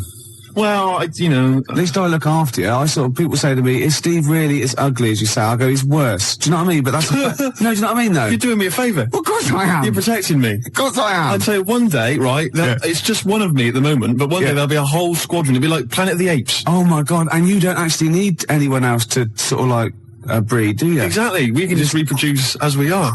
It'll be like Planet of the Apes, right? There'll be sort of a Charlton Heston figure. Come out of the squids. It'll crash land. Get your damn dirty tentacle off me. It'll crash land. Yeah, exactly. And there'll just be loads of me crawling around. Yeah. All identical. Chasing him on horseback. And they'll see like Bristol Temple meet and they go, oh my God, they blew it up. Yeah. He's back in Bristol with all your, oh no. Incredible. It's a charlatans. And then there must be an organisation of volunteers or something who, if it's like touch and go, if it's really serious, if you're like clinically depressed about it and you really can't get a woman, they don't want just people turning up who can get girls and saying, oh, I fancy, you know. But in your case, you know, they'll speak to you, they'll see you, and I think you know, there must be some sort of national health thing or private where you can actually sleep with, I don't know, a voluntary worker. You know what I mean? So? Well, yeah, there's people that, yeah, I know, but there's people that, I don't know, volunteer for geriatric duty, you know, and they're exploding all over the place. They're covered in the stuff, right? There's people that work on leper colonies, right, for, you know, for nothing. There must be someone who will sleep with you out of sympathy. You don't want that. Of course you don't. You don't want that, do you? Well, let's not be hasty, Rick. I mean, these people, especially if they need some sort of free publicity, you know, get a bit of, you know, sort of press and media attention. Yeah. I ought to sort of help to publicise their campaign, really. There's probably an organisation that go, you know, they go off to, like, strange climes and go on to, like, leper islands and that, and they work with them. Or they can sleep with you. Now, that's got to do the lepers some good, doesn't it? Yeah. You know what I mean? Wouldn't that be terrible if that was the option, right? And suddenly volunteers to leper colonies doubled. Was like going to Torremolinos. Yeah. Let me on the bus. Sorry, there's no room on the bus, but you're at the back there. Yeah. Going, well, then here we go. Here I am then. Yeah. I signed up for the lepers. Yeah. Licking their wounds. Well, sorry, but geriatric duty. Yeah, scraping it out. Oh dear. Oh, you know, I heard a song in the week, right? I've heard it before. It's by Ween, and it goes, "Push little daisies and make them come up." And I don't know what it's called. 0171 580 2000. I don't know where to look. Push the little daisies and make them come up. It's like that. It is rubbish. I've been going around singing that. There's no song with that lyric. It's like that. It goes, "Push the little daisies and make them come up." Shut up. Yeah. Shut up. That's what my friends have been saying for the last 4 days. God, you're really irritating me today. Like, people will go and go, if you'll be mine, not too annoying. But, after about 10 times you go, oh, can you sing something else? But when you've heard, push your little dickies and make them come Shut up now. You can get really annoyed. Yes, it really can, can't it? Shut up. Okay, Wanna Die is you and me song. Push your little Shut dickies. Up. I wasn't exaggerating, was I? Well, it's a good tune, though. Yeah, let's leave it.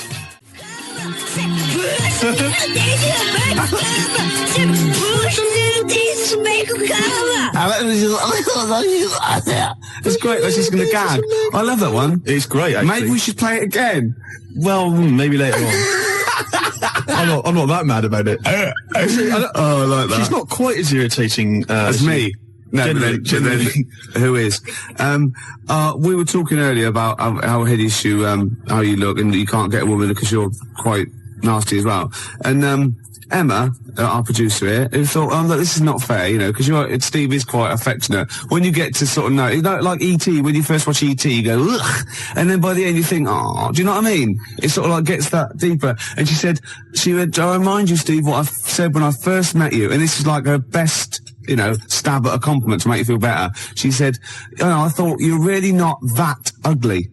So the assumption is I am ugly, yeah. It's just not as bad as it's made out. And that's like, you know what I mean, yeah. And she's like, no, don't be silly, you're really good, you're really not that ugly.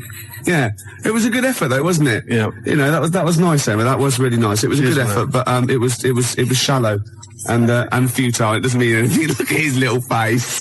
Oh, look at that fax over there. Check that fax out, right? To Ricky, Steve's skin problem closed up was actually what they've silicon carbide particles. Someone sent in a fax, right, and they've got these sort of hideous kind of mutated cells, whatever, and they've put on the fax to Rick, Steve's skin problem closed up. You've never said I've got a skin problem. No, I haven't. You haven't got a skin problem. They're just assuming. No, it's almost translucent. His skin. It's very pale. It's like, you know, like those newborn fish when you can see all the hearts, can't you? All the hearts.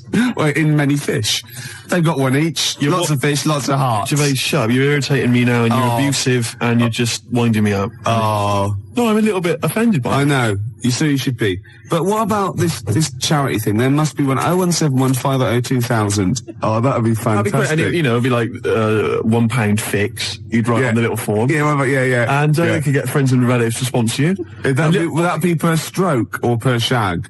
I think it's for the whole thing, the whole event. Yeah. It'll be a big event. You know those guys, I think it was a hoax, but they were going to televise the first moment they lost their virginity. So they were going to broadcast it down the internet, right? And they were going to have sex on the internet live, and everyone was going to applaud and watch and pay for it. Maybe I could organise that as well, make a bit of money out of it. Yeah, but think of the technology by then, though. Incredible. They would just be able to think it, weren't they, and like see you losing your virginity. And they all have big swollen heads. You might be good looking in like the year 2090. You never know, because it's all well, isn't it? You know, in Bristol, you're a good looking fella, aren't you, in Bristol? I'm a good looking guy. Oh, this is Bell and Sebastian, the boy with the arm strap. This is for Jim Hobbs. Who said, who said, can we hear more about Jessup? And I better tell people now, we've had a lot of factors about Jessup. Jessup is spelled J-E-Z-O-C. I made it up. That's how it's spelled. Okay? Alright, Gervais. You'll tell us a bit more about Jessup, will you? Oh yeah, I've got a whole new storyline. Before you carry on, 0171 580 2000, I've got some, sponsorship forms, like, already printed up. So just send, give me a call, I can post one to you. I will sleep with Steve, or I will go on and work on a leper Connolly, Billy, oh, shut up, play a record. Scottish bloke with a beard with his legs falling off. You drunken sot. Gets quiet and quiet, doesn't it? A couple of phone calls. Rob phoned and said, slap Steve for saying 0181 instead of 0171. See, it's the singly most important thing. The number is 0171 580 2000. That's why you don't hear me mucking that up. Yes. Do you know what I mean? I apologise. Pump Ricky with more wine and challenge him to quack over the Out of Nowhere League. So what? I don't know. What's that sentence again? What, that was a sentence? No, shut up. I had something to say then. You are drunk. Oh, yeah. I can smell it on your breath. Shut up! I can smell it on your breath, for God's sake. Don't wind me up, man. Yeah, I've got this new storyline for Jessup. I want help with it. What it is, right? I think it starts off with this villain, right? Jessup brings him in, right? And he's murdered maybe a little kid, or or someone's husband. The woman's there and she's terrible. Well, you would be. Yeah. Right? Jessup's in there and he goes, don't worry. He's gonna, by the time he gets out, Steve will have a girlfriend, right? She goes, oh, right, it won't bring my boy back, will it? No, but you can have one of mine.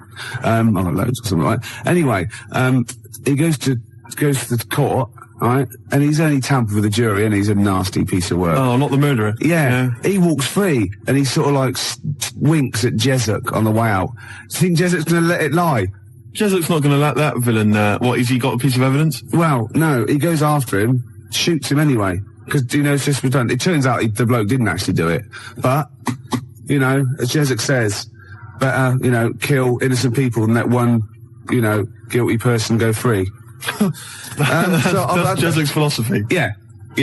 And shoot first, ask questions later. You don't want to be stitched up. He's got a reputation. And then he gets off with a woman, and they have another kid, and it's all right. Yeah, I'll stop you there. Why? Jessup just killed an innocent man.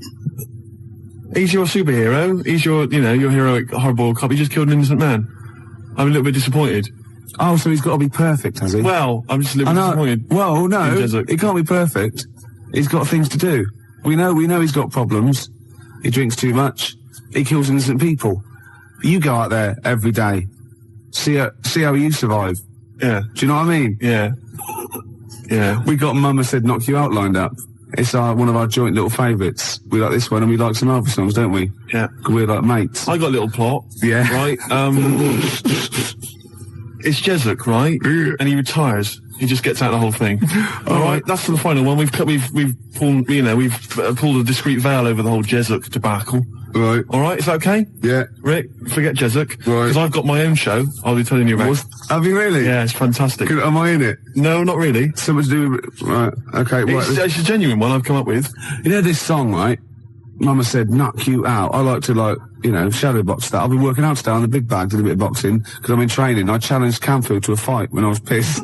Thursday night, he was swaying. I challenged him to fight. I offered him £1,000 prize money. That was the purse. Whether he won or lost, he still said no.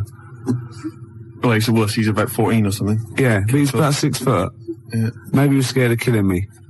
Yeah. Jessup is not scared of that. Jessup's gone. He's out of it. Okay. There might be a comeback special one day, but thank God he's gone. Let's work on it. Well, that's my challenge to Canfield. You know what I mean? Said knock you out. Yeah, I'm putting it out. I'm putting it out over the airs. Yeah, you're keeping it real. You know, like, Death Row, Puffy and all that, and Tupac, and that's like me and Canfield. Oh, that's a fantastic idea. I'm saying, come and get it, Canfield. I'm saying, I'm here, you know what I mean? That East Coast, West Coast rivalry we can recreate amongst DJs. Yeah. Steve Lamack, outside now, have you seen him? He's a weedy little dweeb. Yeah? Oh, fantastic. You can't actually say that, because, I mean, he's a nice guy, and... well, maybe so. Yeah, so you're going to fight Lamack, I'm going to fight Canfield. That'd be brilliant. Let's keep it within XFM. Crowley. Yeah. Remember he had a fight once at school, and his defence, lucky he had a hymn book on him, and he hit the bloke in the nose with the hymn book. So you don't mess with Crowley, because he's probably carrying, Bibles, hymn books. He's loaded, he's got some kind of religious paraphernalia with old parchment papers. Yeah, crucifixes. Paper cuts are the worst. Oh, nasty. Oh, imagine that, a little bit of papyrus across the eyelid. Oh, you don't want to mess with Crowley. No, I'm saying Canfield, come and get it, you know what I mean? He hangs out with his Deftones and all that lot, right? Yeah. You know what I mean? Should we just ask out? Who should we threaten out? Who else can we threaten out? Well, let's not go too mad. Well, what about Henry Rollins? Wow, I've made a mistake. I don't I've made an error there. There are a lot of people I could have chosen. Jarvis, for instance.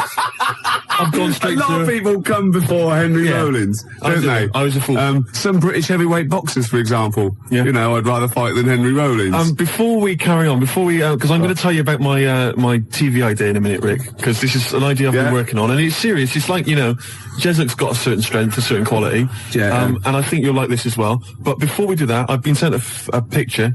A picture's been faxed through. Oh, excellent. And it's a little challenge, as ever. Right. It's make Ricky laugh. If you laugh at the picture I've got here, Rick, then Martin in Crouch End, he wins... well, I thought we could give him... I like it already, Martin in Crouch End. I thought maybe we could give him the Baby Bird album. Why? Why do you mean it's mine? You haven't got one, so you go on, yeah. Well, I'll give that to him. But anyway, here's a picture. See what you think.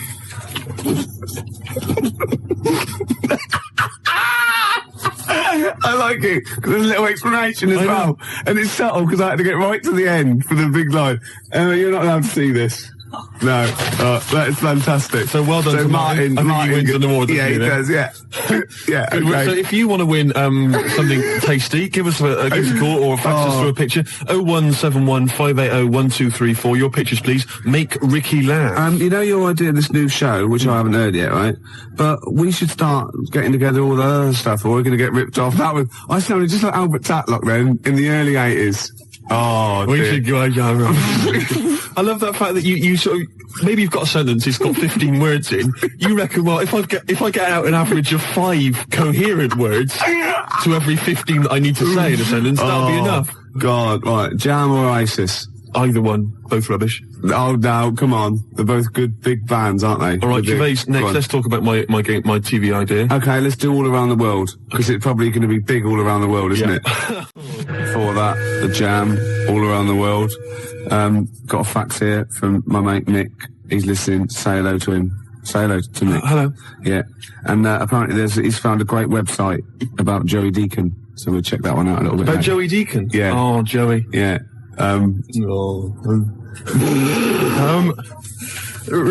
We've had loads of ideas, haven't we, in the past? Yeah. And actually, I was wondering whether we should put out the phone number 0171580 2000.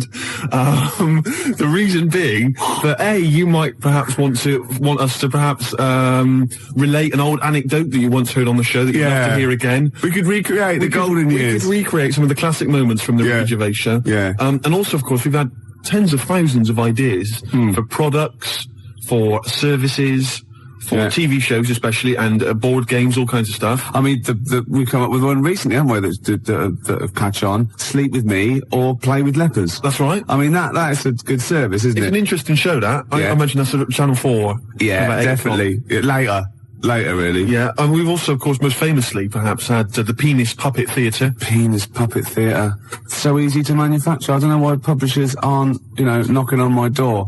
Yeah. A lot of other people are knocking on my door. Ricky Gervais Meat Rations. Oh. Should be fun recreating. Get in the queue, Mum. It's Ricky Gervais's Meat Rations. Yeah. All kinds of great games. To be perfectly unfranked. Who's Snork? Who's Snork? Yeah. Great games. And if you've not ever heard us describing these, well, you've missed out. Yeah. You've learnt your mistake. The tease penguin's probably my greatest invention. The tease penguin, can you tell us again? I forget. Well, it's just a penguin, right? You train, you put it in a lovely little French maid outfit, and it comes in, with, sort of breathes fishy breath on you, and slaps you around the face with its flipper. Yeah. Oh. Jessup, obviously. But it doesn't let you go any further.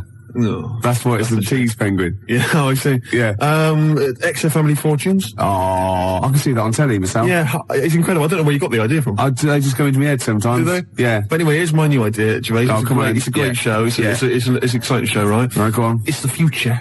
Oh, yeah. All right. Crime has got so bad in the future, it's terrible, that there's not enough hours in the day, right, for all the cases to be tried in court. Right. Because there's just not enough time. It's a bit like, Judge Dredd sort of thing. Yeah. So what happens is, right, there's a night court. Okay? And it comes into session at 12 o'clock. Yeah. Alright? And there's lots of lawyers and stuff, and they really deal with the dredge. I'm talking about the dredge, the crimes which you think are open and shut, Rick. Yeah. Alright, the sort of stuff that Jessup would just sort out, with a bullet. Yeah. You know what I mean? Yeah. We're talking rapists and murderers and stuff. Yeah. But or people who just piss him off. Exactly. But Ronnie Midnight. Ronnie Midnight. He's the hard-boiled lawyer, right? That's sort of the main figure at Night Court. And he gets dealt all these rough cases, right? And he thinks it's open and shut. Everyone thinks, that person, he should be electrocuted or whatever. Yeah. But no.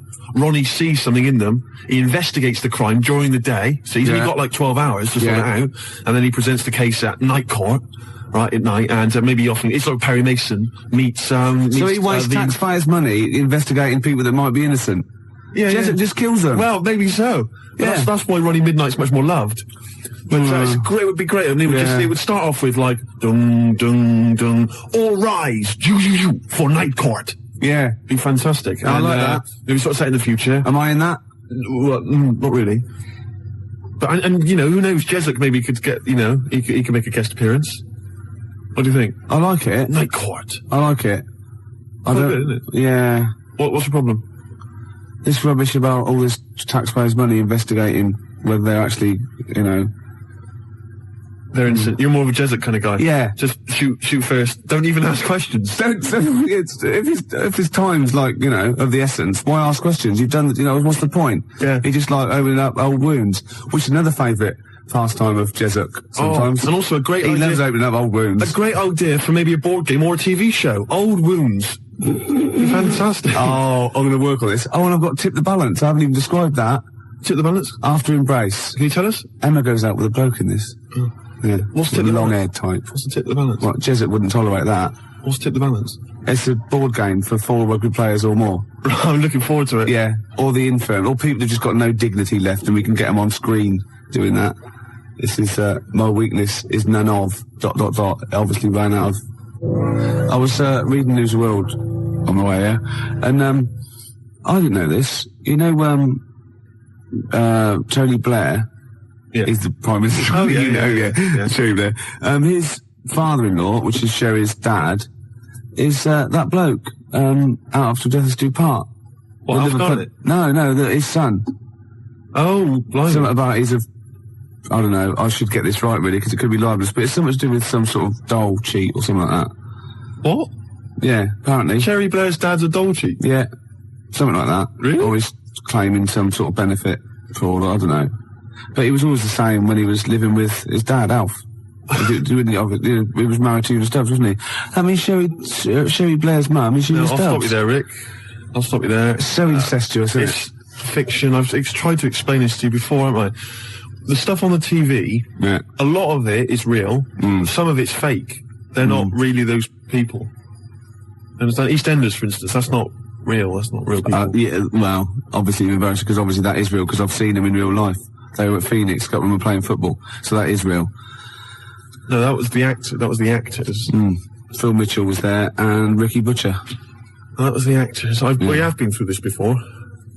Because I went through this the same day that I explained to you that only in the cat world can you piss on an object. I got a new stereo that way. They just get out of the shop, but it was too late. I got a new stereo, and it doesn't. It sort of shorts out because I actually weed in one of the back of the speakers. Did you? Yeah, but it's mine. I've got to get that. You have a good Christmas? Yeah, you? Yeah. Carl? Yeah, it's alright. Lovely. Okay, let's crack on. Good. I went on holiday after Christmas, and so did our mutual friend Phil Balker. Yeah, good man. He was in Lanzarote, and he told me one of the funny. I don't know if I can tell this on the radio. I'll have to say the C word. I'll just go it's in a sentence, so I just go you see when it comes, and you'll know that they're saying the terrible word. Just, you know, didn't want to ruin the anecdote. Anyway, they're walking along one evening in Lanzarote, and there's lots of Brits there apparently, and Phil overhears a sort of married couple arguing. They're having to go home a bit early, and she's saying to him, she went, "For Christ's sake, every time we come out drinking, you always shit yourself." Right? Wow. Always, not once. So he's going, I've told you, he said, it's not the drink, it's the weather. She went, the weather. You'll be blaming the food next, you see. I don't think they should have got married. Wow. Or when did you think the shitting yourself started? Must have been after the marriage, because if they, you know, you're courting, and you go, went out with, Derek again, did you last night? Yeah, how was it? The evening was lovely, the meal was nice, but he shot himself. Again. That's 5 dates, 5 different heaps of shit. But I think I can change him. I think I can change him, yeah. It must have happened after the marrying. Or he just might think, oh God, or he's got to that age where I think, look, I'll just empty it when I get home. Yeah. I'm not going to keep going up and going to the toilet, you know. It's the ice that does it. Yeah, Karl is right, I think. It is the ice.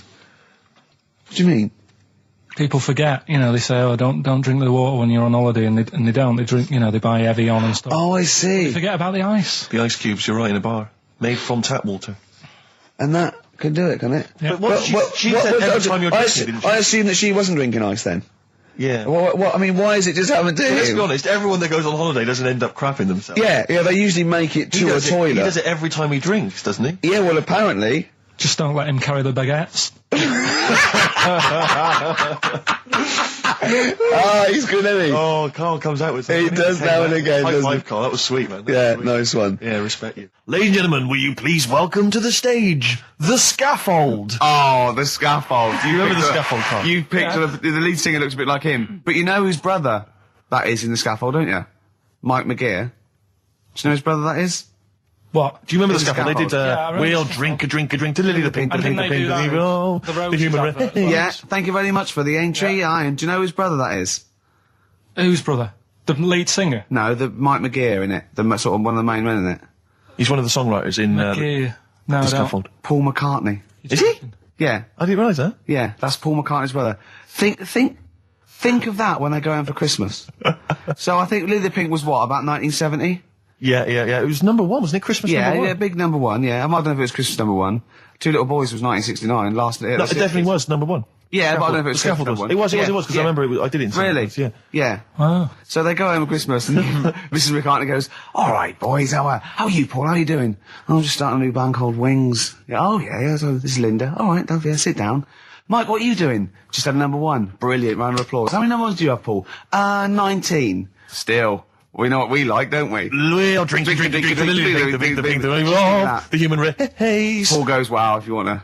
The long and winding. Boring. We'll drink a Linda, do you want to be in the scaffold? We're probably going to go on tour and stuff. I know you love it. Well, I quite like it. Yeah, we'll drink. You're not going to be in Wings if you're going to play with him.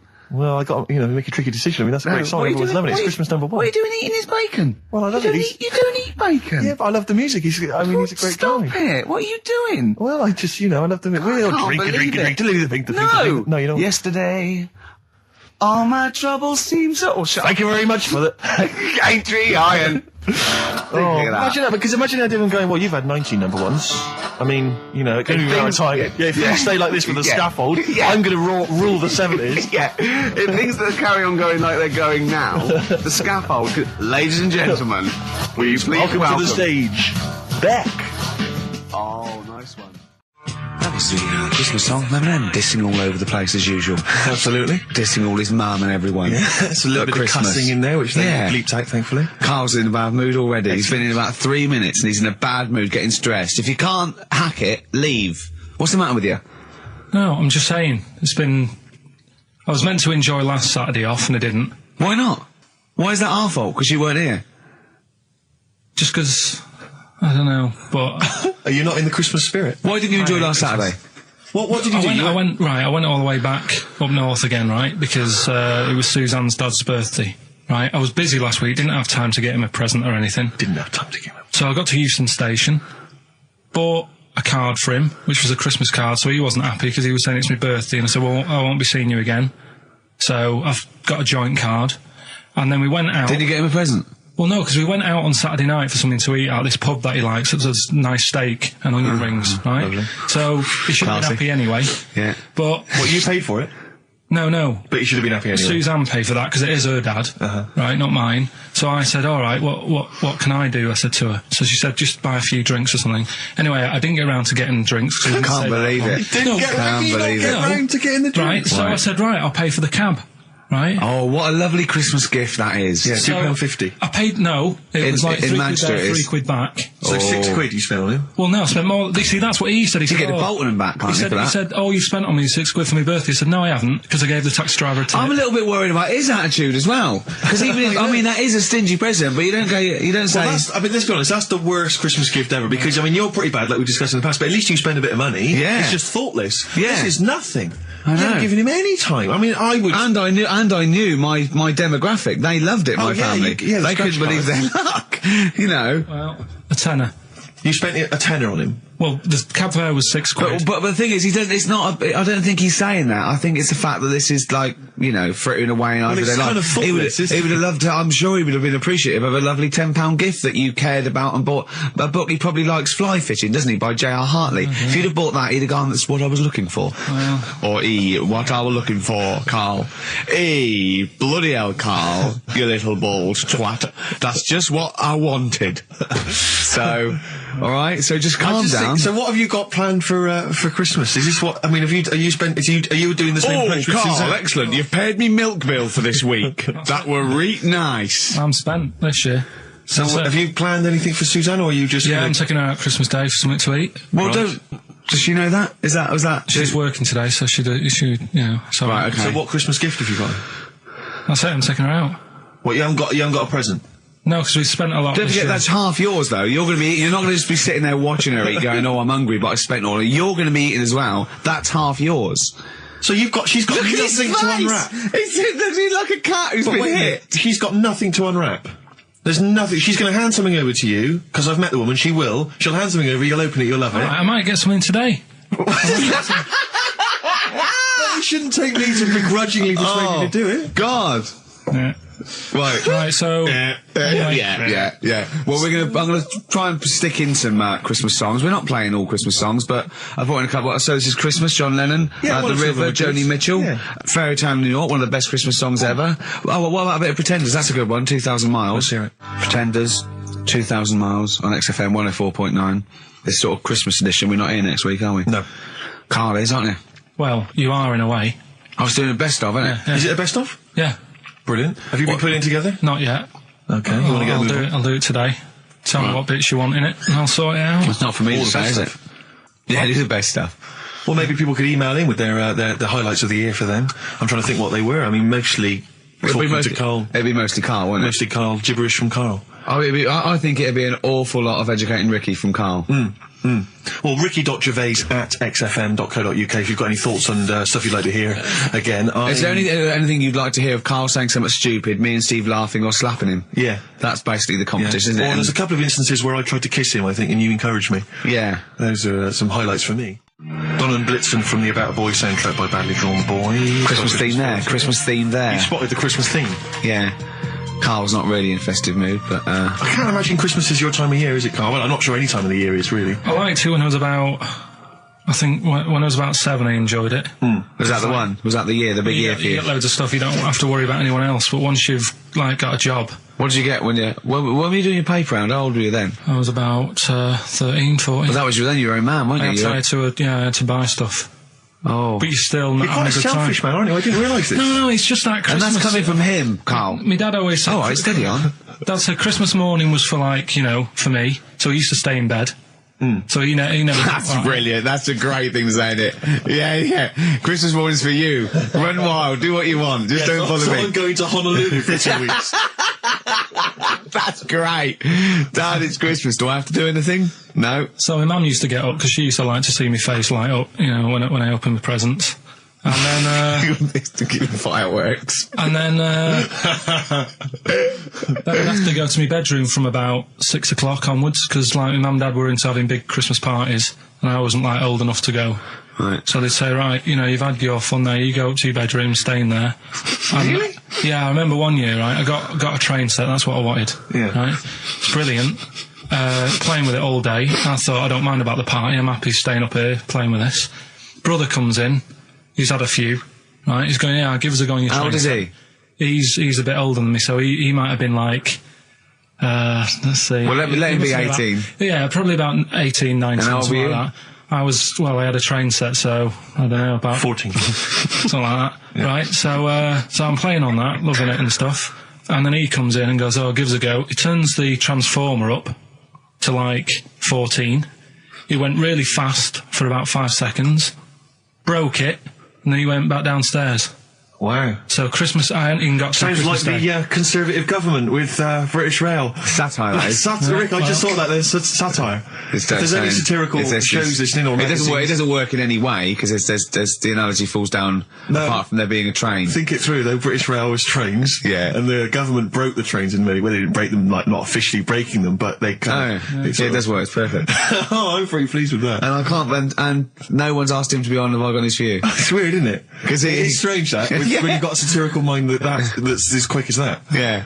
Right. And he's broke your little train set. So what did you do? I just, like, watched telly and had some sausages. I bet you were happy with that, though, weren't you? It's a bit annoying, though, isn't it, when your main present of the year has been broke. And did it ever get it fixed? No, that was it.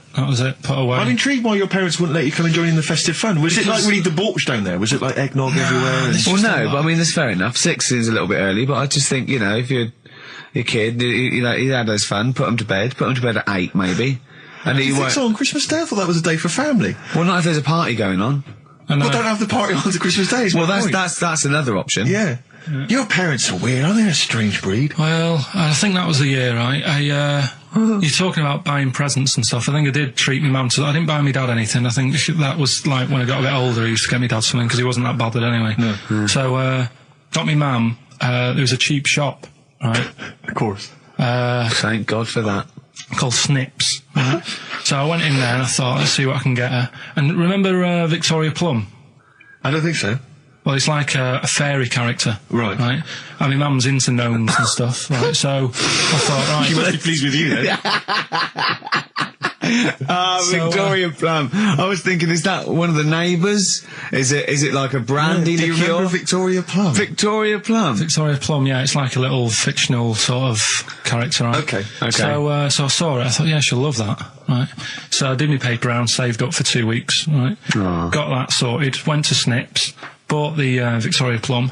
Next day, I'm in town with her, right? So I think, I know what I'll do. I said, come in here a minute, right? So we go in, and we're looking around, and I tested her, right? I went, look at that there, that's alright, innit? And she goes, oh, it's bloody awful. Oh, Karl. Oh, Karl, oh, God. So then, Christmas Day comes, I said, don't bother opening it. She said, no, why? I said, Oh, no, why did you still give it to her? So, well, it's too late, I'd already bought it. Oh, Karl. So she opened it, and I was like... And she said, oh, that's nice. I said, why are you saying that? I said, the other day, you said it's bloody awful. She said, oh, no, I thought you were pointing at something else. Oh, no. So that's why I don't get anyone anything anymore. Oh, God. Play record. Oh, God. Oh. That's good, isn't it? Not bad. Gold Rush. Let you down. I'm actually quite affected by Karl's Victoria Plum scenario. Just the fact that, like, that eagerness, he wants to make sure it's a great present. He's saved up his paper round. He thinks it's like a gnome, but modern. I'm worried that you're using it as an excuse now, and that's why you're not buying anyone any gifts, because you've had your fingers burned once. I mean, you were 6, 7 years old. To be fair... No, you weren't. You were about 13, weren't you, if you're doing your paper round? Yeah, it must have been, 11 or 12 then. All right. Yeah, so I'd saved up. Oh, no, I'm not using it as a thing, it's just that... What did you get your mum this year? I've sent them some money so they can get a passport. So they can get a passport. Where are they? Immigrants? Are they trapped somewhere? Well, they're in a holding bay somewhere in Dover. Yeah, I got a friend who's a truck driver who's going to sneak them across. What do you mean? So they can buy a passport. What do they do? Sell it when they were a bit down in their luck?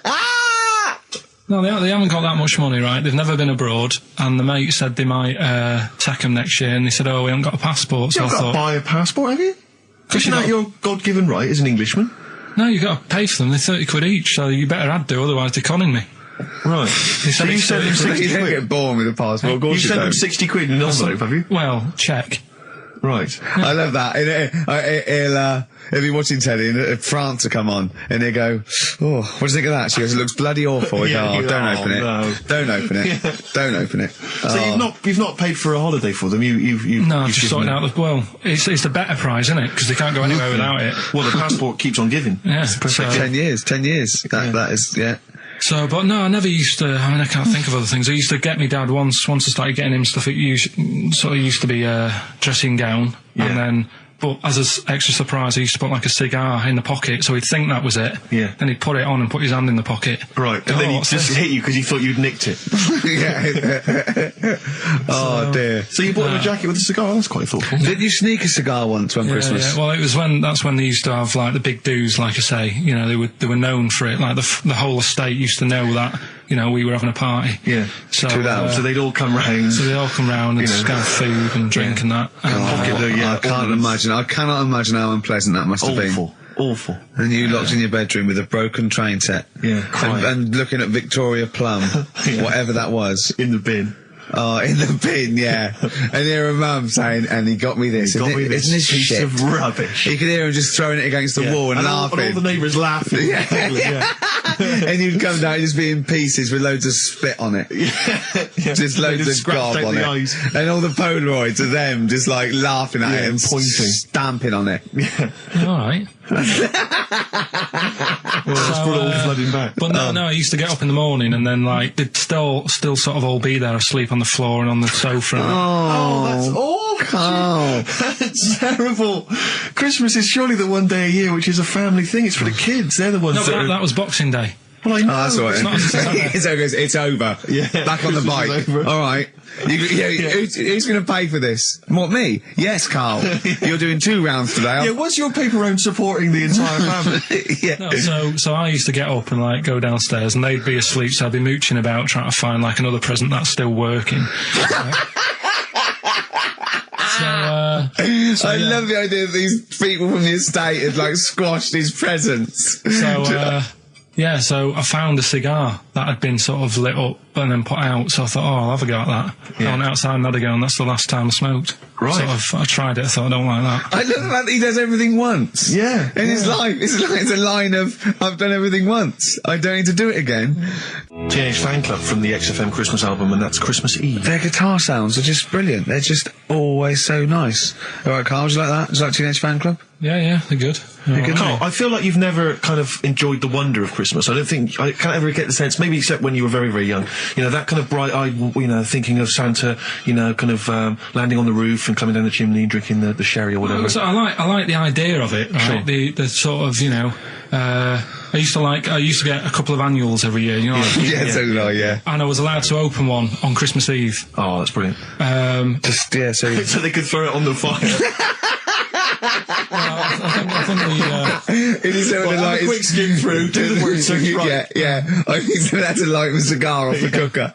Oh. Well, anyway, listen, a good friend of ours, Ross Noble, the comedian, brilliant, he gave me this picture, Carl, which he's got from a magazine. He loves you. I think this...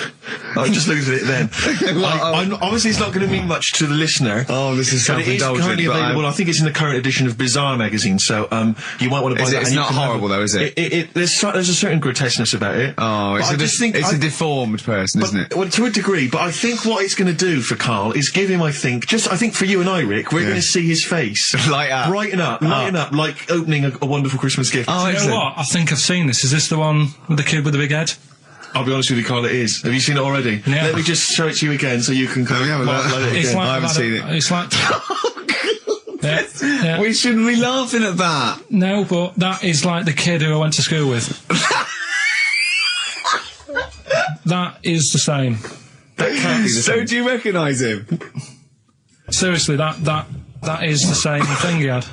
I mean, I have to say, it does look like it's been computer generated. It's so odd. Yeah. But look at the child's face. I know. Look at his reaction. Don't take another photo of me. I'm not sure this is right. Well, the thing is, right, you were just saying about what are you, about Christmas. That's the funny thing, right, because in our house there's no one who's religious, right? No. My dad got annoyed when I went to church that day. He was like, what are you doing that for? Of course. I went to see a gig in Liverpool. Remember the band The Christians? Yeah. He thought I'd join some club. Yeah. I said, I've been to see The Christians. He was saying to me, man, what's he doing going out with them? Yeah, yeah. And then the other thing is, because I'm not christened or anything, my mum used to say to me, don't tell anyone that, because there's witches and stuff. I want to go back and see his upbringing. I just want to go back and see him at 7. One day in the life of Karl, age 7. Just to have 3 ghosts visit him tonight. And take him back through time. But we could go with him. We could be some of the ghosts. Yeah, the ghosts of Christmas past. Remember this? That's incredible. Because don't tell what. Just say she thought. So she wasn't Christian, but she thought maybe someone could take your soul because you weren't christened. It's like there's cults and that, isn't there? And if they find out you're not christened, then right. I don't think they care. I don't think a lot of cults care. Well, but what can they do if you're not Christian? I don't know. I just said all right because then through that time there must have been a time when. But hold on, now they know. Yeah, but I'm older now, so I'm all right. She used to worry about me playing out on the street. Oh, she was worried about whether you were naive and stupid and easily led. Well, yeah. No. Good point. No, you're right now. Yeah. So, yeah, good. Rockbusters. Rockbusters. We'll tell the prizes, Steve. Yeah, we have Christmas got some, gifts. This is Christmas gifts. I don't know if you'll receive them in time to actually pass them off as gifts. I wonder if I can tell that Ross Noble story that he told us. I don't know. We'll have to discuss that when the record's playing. Okay. All right. Okay, so you heard a track from it just then. This is the XFM Christmas album. I think that's been knocking around here in the office for years, hasn't it, Karl? Or is it new this year? It was brought out about 2 years ago, but Christmas songs are Christmas songs. Yeah, it's not bad. There's Scott bands on there, like the Dandy Warhols, the Webb Brothers are on there, Drugstore, Bell and Sebastian, Flaming Lips, all sorts. So we've got that to give away. We've also got this Smashing Pumpkins compilation, which we seem, again, that seems to be knocking around for weeks. Another one of those 50 years of the greatest hit singles. I don't know, Culture Club's on there, Queen, obviously, I've just Lennon. seen the cult film. Yeah, the cult film we'll come back to shortly. This, I think, is one of the most exciting gifts. If you have a video player and you want to get trimmed, then surely Big Brother 3 champion Kate Lawler and her cardio combat video, in which I think she uses kind of, I don't know, military kickboxing training to get you trim and taut and looking as good as her. Then you can get that as well. We've also got a exclusive 7-inch single from the White Stripes, a kind of Christmas single. Is that from them? Yeah. That must be quite rare. That's probably the only thing. That is rare. That is worth something. And the current Badly Drawn Boy album, Have You Fed the Fish, which I think is slightly mediocre. They've gone up, actually. I think that the level of prices there has gone up. Not a bad selection, but here is the big movie. And actually, I have to say, this is not a bad one. It's not. Again, it's not terrible at all. It could be worse. It's James Caan in the original Rollerball, not the disastrous remake that came out recently, but the DVD version of Rollerball. So that's there as well. So something fairly interesting. That's worth winning. Right, come on then. Let's do Rockbuster. Well, will we play a song to give people time to get a pen and paper and that? Yeah. So we're doing it next. Yeah. Vines was Jackson on XFM 104.9. Ricky Gervais with me, Steve Merchant, and Karl Pilkington, the man of the moment, with his Rockbusters coming your way with all those great prizes. Yeah. Right, we're doing it now? Yes, sir. I noticed Heat magazine sort of put a bit of a spanner in the works. Why? Because they were saying, maybe it'll be a Christmas edition of Rockbusters. And I'd already sorted them out. I wouldn't worry, Karl. Well, what I've done, I've cleverly tweaked them to make them Christmassy. So the Christmas bit in it has got nothing to do with it whatsoever, but I just thought... So you mean the clues have a Christmas element? Well, yeah. But it's nothing to do with the answer. It's nothing to do with the answer. Right. So why don't you just ask the normal ones and I'll ring a bell, I'll shake some bells. Well, it's the equivalent of that, but in sort of speech. Right? Brilliant. So the first one, there's a load of letters there asking for advice. Put them on Claire's desk. And have a good Christmas.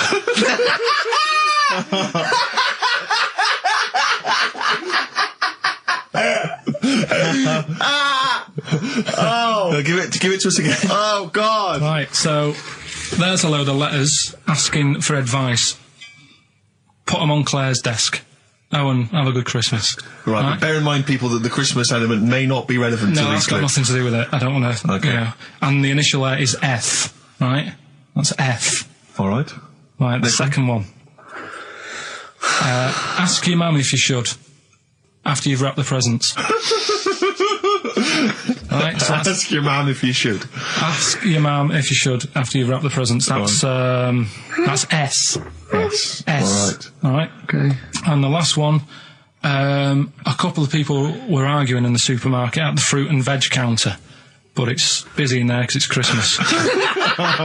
That's probably what brought it on. So that's B. Right? B. Oh God! So they're the three. Will I just recap? Yes, please. Yeah, I have no idea. So I can't even. I don't know what to start thinking. Right, there's a load of letters there asking for advice. Put them on Claire's desk. Have a good Christmas. Have a good Christmas. Second one, ask your mum if you should. After at the prison. S. And the last one, a couple of people were arguing in the supermarket at the fruit and veg counter. But it's busy in there because it's Christmas. Busy because it's Christmas. That's a B. So they're the three things. It's email only, this one. Please remember that. ricky.gervais@xfm.co.uk. ricky.gervais@xfm.co.uk. Yeah. Brilliant. Carl looks happy with them. He looks really happy with them. Rightly so. They're cracking. They're good. Yeah, they're good, pleased with those. All right. Is there going to be more Rockbusters in the new year? We're not sure. I'm still, thinking about new ideas that we can do.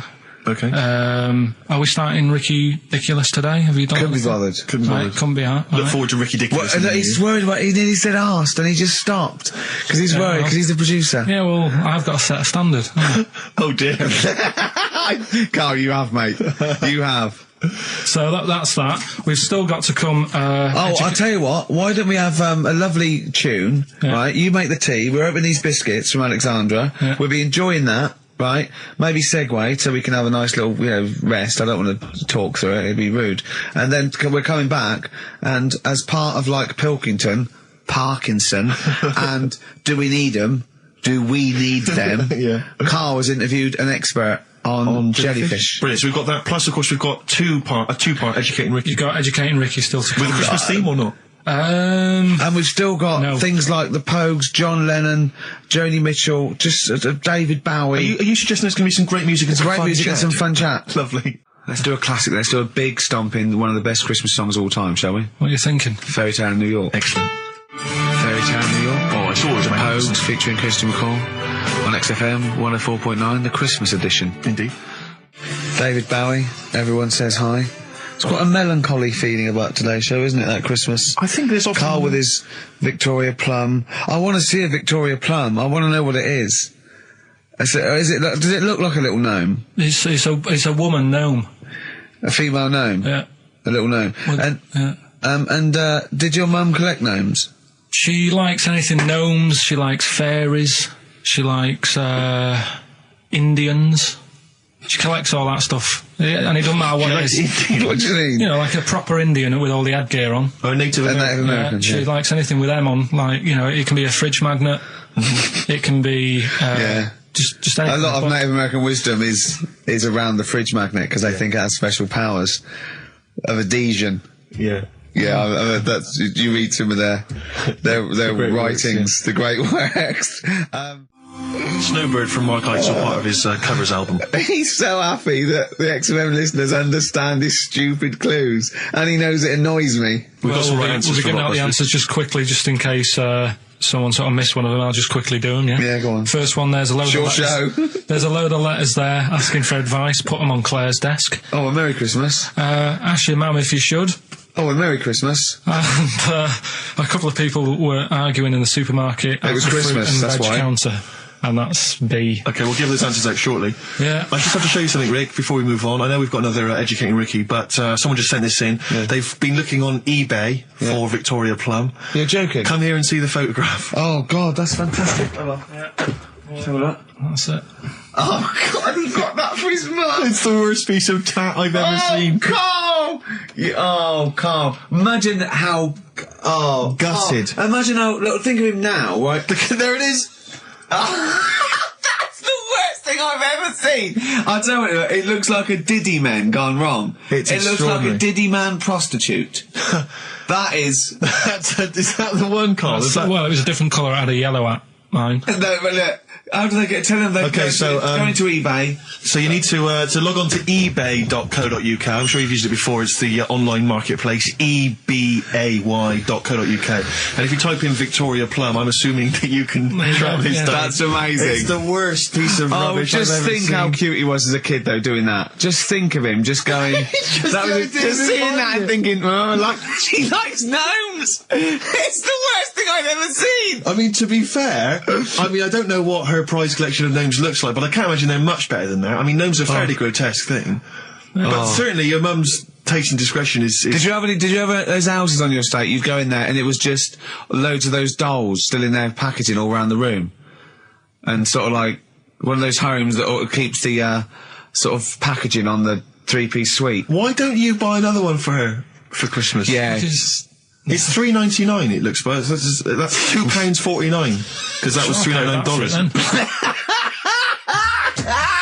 Well.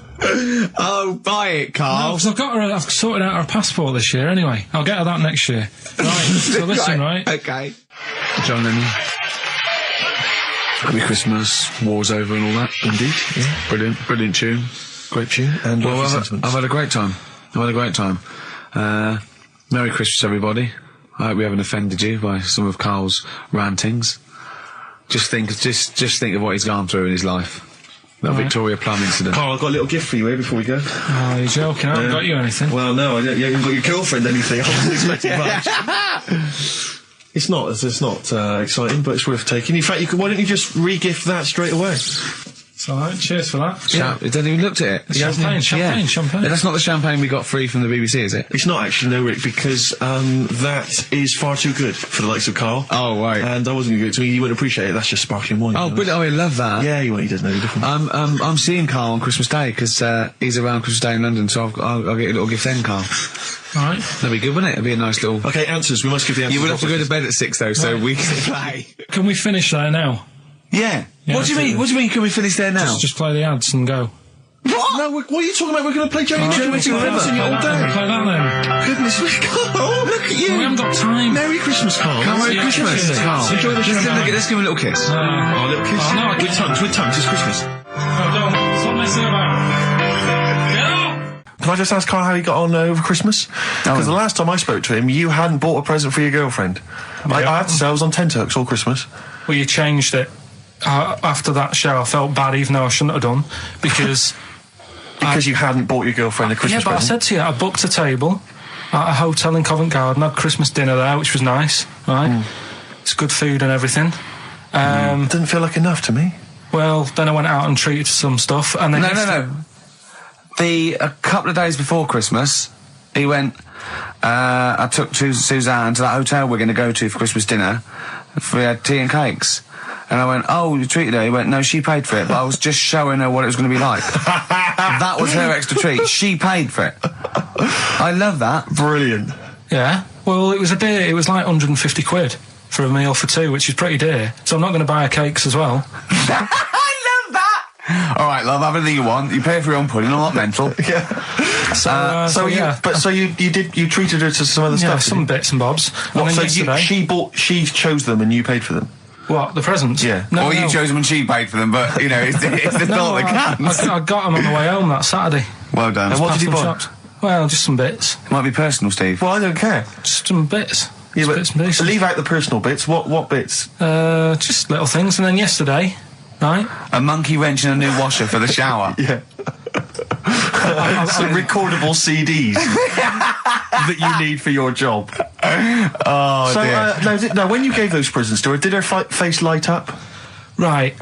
I don't want to tell you what they were, right? But she wasn't that impressed. You're going to tell us what they were now, tell us what they are. You even know what they are, she told you, on Christmas Day. Hold on, wait a minute. But it doesn't matter what they are. It does matter what they are. It doesn't does, Carl, it's you, mate. Of course it doesn't matter. Oh, God! Have you just remembered? Yeah! Right, but there's no need. I've got to tell him, Carl. I really want your permission, because I don't want to be I know it's not, but we know it's not that embarrassing. It's really quite sweet. Yeah, but in a way, right, the way I look at it is, right, Christmas even when I was a little kid, right, is not... Please let me tell him, Carl. Well, let me just tell you first, though. Let me tell you why I didn't go all out on the old present front. All right. Justify yourself. Right. First of all, I've covered it up since then anyway, right, with that present, because I bought her some shoes yesterday, and she did say, I'll give you the money for them, but when I get home, I said, it's all right. I said, you can have them, right?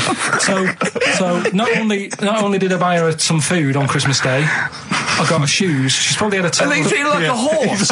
Yeah. It's not like, there you go, there's your shoes, there's your food, right, bed down, see you later. Yeah, but what I'm saying is she's done... fed and clothed her. Did you comb her hair? She's done well this year, right? So... The thing She's done well this year. It's like you're a single parent living on a council estate with a smack problem, and you still managed to buy them some Lego. When I was a kid, it wasn't about what you got. I remember one year when I was about 8, right? This is going to make me cry, isn't it, this? No, it's not. I'm just saying the way it is, right? I woke up at about 4 in the morning. And I was like, what have I got? And I couldn't sleep. I was that on edge. It's the excitement of Christmas, isn't it? It's like, what's wrapped up? I need to know. Sure. And it's the fact that people are saying, no, you won't know until tomorrow. Yes, sure. That annoys you and winds you up. Okay. So I got up at 4 in the morning, opened my presents, and then went, right, I know now, went back to bed, had a great sleep. Yes. Right? So it's nothing to do with the excitement of what you get. It's the excitement of not knowing what you've got. And then what happened when you got up to go down with the presents? What you're saying to me is that you could wrap up a brick because the thrill of Christmas is in hoping and being excited about what it is, not the actual gift itself. Yeah. Is that what you did? Did she get a brick? No, let me tell you now what he got. He got her a present, right? And she said, she came and said, yeah, he got me. It was an industrial-sized packet of condoms. It was a joke gift. No, it wasn't a joke. Gift. It wasn't even a joke. I went home that Saturday after here, past Boots, thought, might have something in here. They were on, like, some value. Right, you passed the makeup. Were they used? Right, passed the makeup, you passed all the other... Passed the makeup, stuff. passed the lovely vanity cases. Yeah, the foot spas. Exactly. Yeah. Hold on. How much are these, love, for 100? Yeah. $4.99. Yeah. Do I get them reduced if I buy in bulk? So how many did you buy? What was it? I don't know, probably about 100. Right, okay. And is she allowed to use those with anyone? Did you wrap them? Can she just go out and have a wild time? Well, you don't need to wrap. They're already wrapped, aren't they? Oh. And then what did she say when she opened them? Wait. Carl, what did she say? Right, play a record and we'll come back to this. You're worse than my father. That's genius. Made famous, of course, by Jimi Hendrix. Yeah. That's All Along the Watchtower, as originally done by Mr. Bob Dylan. On XFM 104.9. So, Carl, just take us through the moment where you gave this gift. Firstly, so you went into Boots, right? You thought, all right, 100 condoms, brilliant. Okay, did you wrap it up? I don't know if it was 100, probably 80. Right, okay, yeah. Right. You don't want to go mad, do you? Wrap them up. I'm just resting easy knowing that he's not trying to breed. Right. No. Yeah. So, I got her them. I got her Grease on DVD, because she's always watching that. Yeah. Right? Yeah. So just think of when her mum said, what did Carl get you? Some condoms and grease. I was going to say, I'm glad he said on DVD.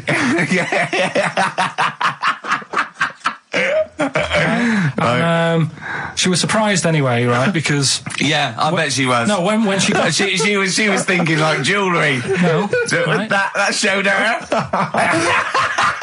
That surprised you, hasn't it? All right. So hang on, wait a minute. You thought it was a holiday, didn't you? Yeah, look at your face. You don't know me at all. So hang on. So did you give these on Christmas Day? Right. What happened is she got in from work that Saturday, right? And I said, look under the tree. Knackered. Right? At least it's Christmas. Yeah. At least I'm going to get a little bit. I said, look, you got some stuff under the tree, right? So did you give her a sugar lump? Right, she was really chuffed with that.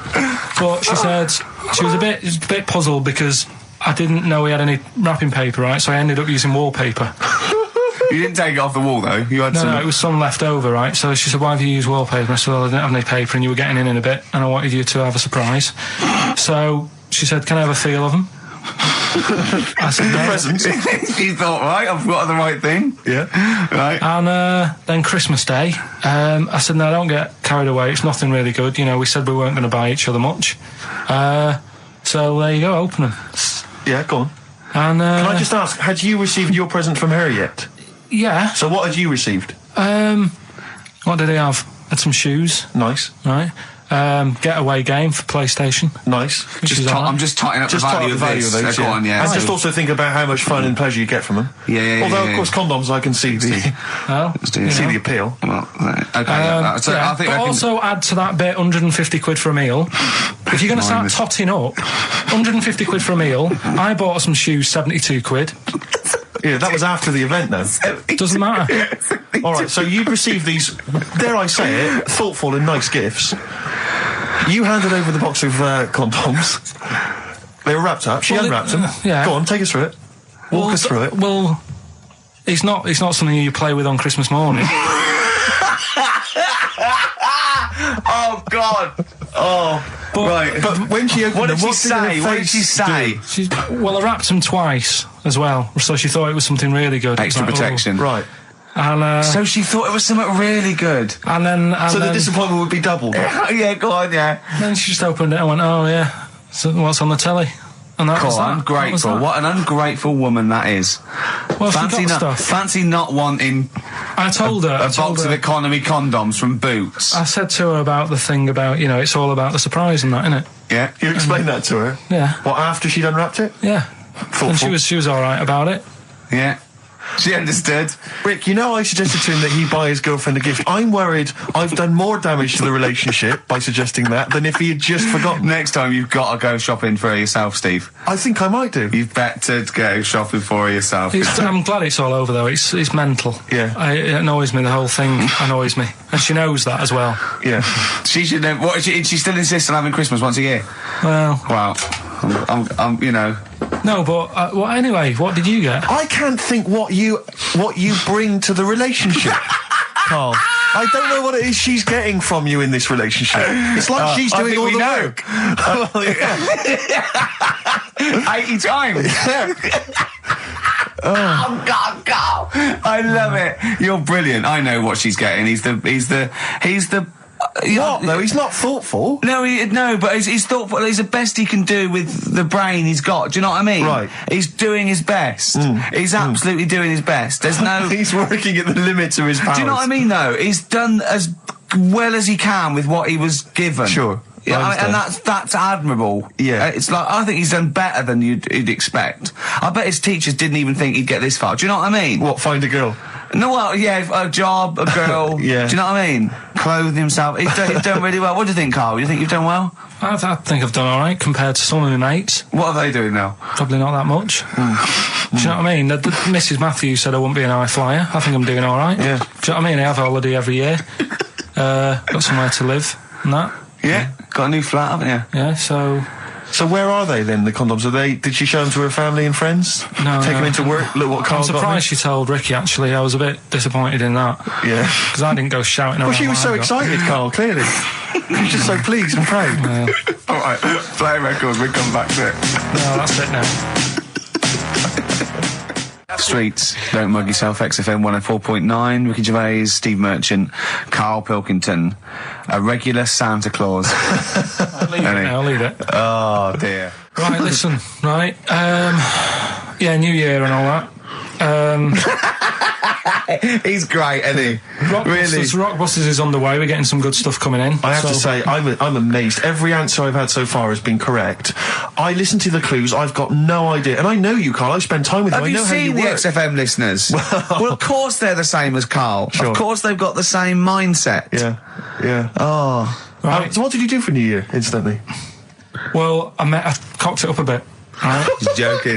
You're joking. You're joking, mate. Go on. I went and booked a table. You got the wrong day. No, right? booked a table at a restaurant that was shut. Right? What? I booked a table at a restaurant, and the one that I called, it wasn't the one. The call had been diverted. So Suzanne said, call them up and see what they're serving, right? Because I forgot to do that when I booked the table, right? That's right, anyway. Because the thing is, right, it's a restaurant in Covent Garden. but they've got one in Victoria. But when they answered and they said, no, Victoria, I thought that was the person who was answering the phone. Do you know how some people say the name? Right. So then when I called them up and said, what you thought he sounded a bit funny. Right? So...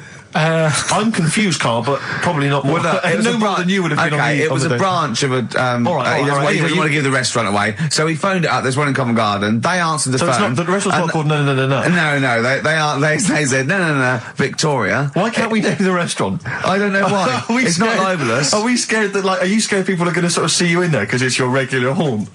No, it's just like, you got to pay for stuff, haven't you? Right. I mean, it's... Okay, anyway, so you've got... I wouldn't mention it before New Year, but it's not... So did you go all the way to the restaurant to find out that it was closed? No. What happened is I called... Was that the name of the restaurant again? Right, the restaurant's called Christopher's. They've got one in Covent Garden, they've got one in Victoria. He phoned up, he went to book, it's a lovely restaurant, I've been there often, I recommend it to him. He phones up, said, can I have a table for new... He said, no problem, sir. Right? And then, so Dan said, you better call up, see if they've got any haddock on the menu. And he went, hello, and they went, hello, Christopher's. Victoria went, Victoria? They went, yeah. He went, oh, no. That's it, innit? So then I just said, no, forget it. I'm not going all the way over there. Right. So I cancelled it, right? So then I called up Suzanne and said, look, I've made an error. The place we were going to is shut. Was she surprised again, or? So we're not going. So she said, try some other places, and I did. They were all booked up, right? I was fed up anyway. I hate New Year. It's always like this, isn't it? So I said, look... You know the common factor in all these stories? You hate Christmas, you hate birthdays, you hate New Year. It is you. Right? Yeah. So... I said, I'll sort something out. Yeah. So I went to Tesco. Leave it with me. Went to Tesco's, boots were shut. Got a lovely plate of condoms. Did you just stay in and play with her Christmas gifts? Blowing them up. I've done some balloons. Well, it was. I think we did stay in. And I watched that thing, 100 Greatest Moments, which was annoying me. Did you see, there was a nudist on it? You know how I feel about them. Yeah. Right? Did you see him? Man with two knobs. There was a man with two knobs on it, and a nudist who just wanders about the house. But it said, and when he visits people, I was thinking, who lets him visit? I go, exactly, But he must go there with trousers on and go, hello, lovely to see you. Can I just pop all these off? Well, not really, no. And I tell you what annoyed me the most, they had a white sofa.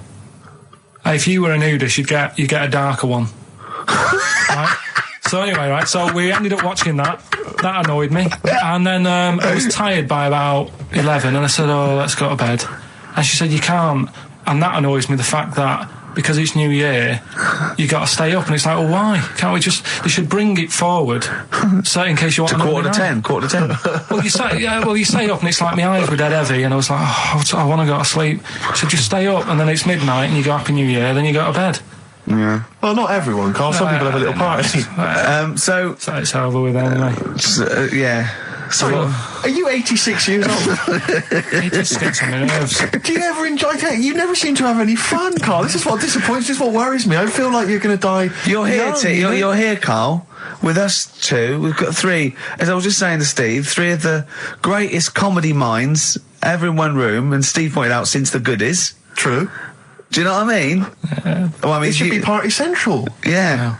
So anyway, right, so this is when I spent time thinking of new ideas. Right. We've got Rockbusters, that's rolling. There's people coming in, they're getting them right. I don't understand it myself. As ever, Rick, you'll be amazed and confounded. So I don't know the answer, and I haven't looked at the answers. I just like that moment. It's like when you go down Christmas and you're excited about a present, and it's like some condoms. You know what I mean? Well, I love that. That moment. Yeah. I don't know how he's going to top that next year. I don't know how he's going to top that. All I can think of is some corn plasters. Right. It's all right, love. The batteries are included. Got you a pumice stone. Right, now, and then we went on to a whole thing about homeless. He wants to do a game show with celebrities being homeless for a week. What do you think? Actually, I've got to say, that's not bad at all. It's not bad, is it? No. Right. Do you know how, Lenny Henry went to the jungle? Yeah. Right? And you've got, who else did it? John Lumley made slippers out of a bra. Right? So I'm thinking, get a celebrity and say to him, no, just because, I'll tell you why, right? I'll tell you why all this came about. When I was walking back from that Christmas meal that I bought my girlfriend for 150 quid. Right. Lest we forget. Right? I was walking down Mortimer Street, and there was a homeless fella there, and it was like, it's really, really bad. But the weird thing is, it was about, I don't know, probably about 8 o'clock. Yeah. No, about 9. Right. And he was asleep. And I just thought, do homeless people ever think, you know, I think I'll have an early one tonight? Right, that's what got me thinking. It's a bit weird, the whole lifestyle of it, the fact that he had an early night. So, the fact, what, if it's a bit weird that he's sleeping not in a home, but on the street? No, it's just that if I was homeless, I'd probably stay up quite late, because it's not nice. Do you know what I mean? What are you talking about? Just being homeless isn't a good thing, is it? No. People forget how bad it is. Yeah. Right? But surely sleeping gets you out of reality. They sleep because they're tired. They can't sleep very well, so they need all the sleep they can get. Yeah, but sleeping's nice if you've got a nice big bed. What, you think that they can go, I'll stay up, I'll go to bed at 2, I'll go straight to sleep, and I'll pop up at 8 when the alarm clock goes off? Well, it's just what I was thinking, right? So I was thinking how bad it is, and it's, you know, especially this time of the year, you know. Yeah, it's terrible. It's the really worst thing. And to sort of give it some publicity and get a bit of help behind it, get celebrities, someone like Phil Mitchell, maybe, off EastEnders, who's a big fella, he can look after himself, put him in a shop doorway, have some cameras set far away in a building or something, they can film him, and it's up to him how he raises money for food to eat. He could sign autographs. Well, they wouldn't know him though, would they? Because you never look at a homeless person. You get, what's her name? Gail Porter. Yeah. Gabby Roslin. Right, yeah. Narinda from Big Brother. Yeah. Who else would do it? I got a game show idea. Les Dennis, I reckon. I got a game show idea called On the Game. And what happens is, you get Narinda from Big Brother. You know, I've never been into getting presents and that. I had the problem at that Christmas one, that time with the Victoria Plum. Yeah, we'd hate that. We'd hate to bring that back. We've done that. Because you talked about the book, because it's kind of to do with your dad, isn't it? He's a very bad gift buyer. Was that the problem? Well, yeah, my dad just wouldn't bother. It was my mum who sort of made an effort, and she sort of worked out half of what I wanted, then she left it to my dad to get it off someone, see if he could get one cheap or whatever. I love the fact that usually people talk about, like, drinking heavily or violent abuse, right? Yeah. But here's what he's been left with and scarred with from parents is bad gift buying. Yeah, and that's the Victoria Plum incident. In the greater scheme of things in the world, that's not a bad thing to have, is it? There was this, this is what it's like about getting presents and stuff, right? With my mum and dad. Go on. My mate, Colin, right? Colin Bacon? No, Colin Bailey. Oh, right? Yeah. He had a little Sinclair Spectrum, right? Computer, which was like the thing to have at that time, right? You used to always go round to his house. The deal was... Not the one you had to play through the window because you weren't allowed No, that's another lad. Oh, right? yeah. This is a different lad. And the deal was, he came to our house, and my mum gave him a pie. And then I'd go round to his, and I'd stay there for a few hours playing, you know, Hungry Horace and stuff like that on it. Sure. Right? Now, my mum and dad knew that I really wanted one of these computers, right? So I waited about a year, came round to Christmas Day, I thought, I reckon might have one. Turned out, they bought me the wrong one. They bought me a ZX81 instead of a Spectrum.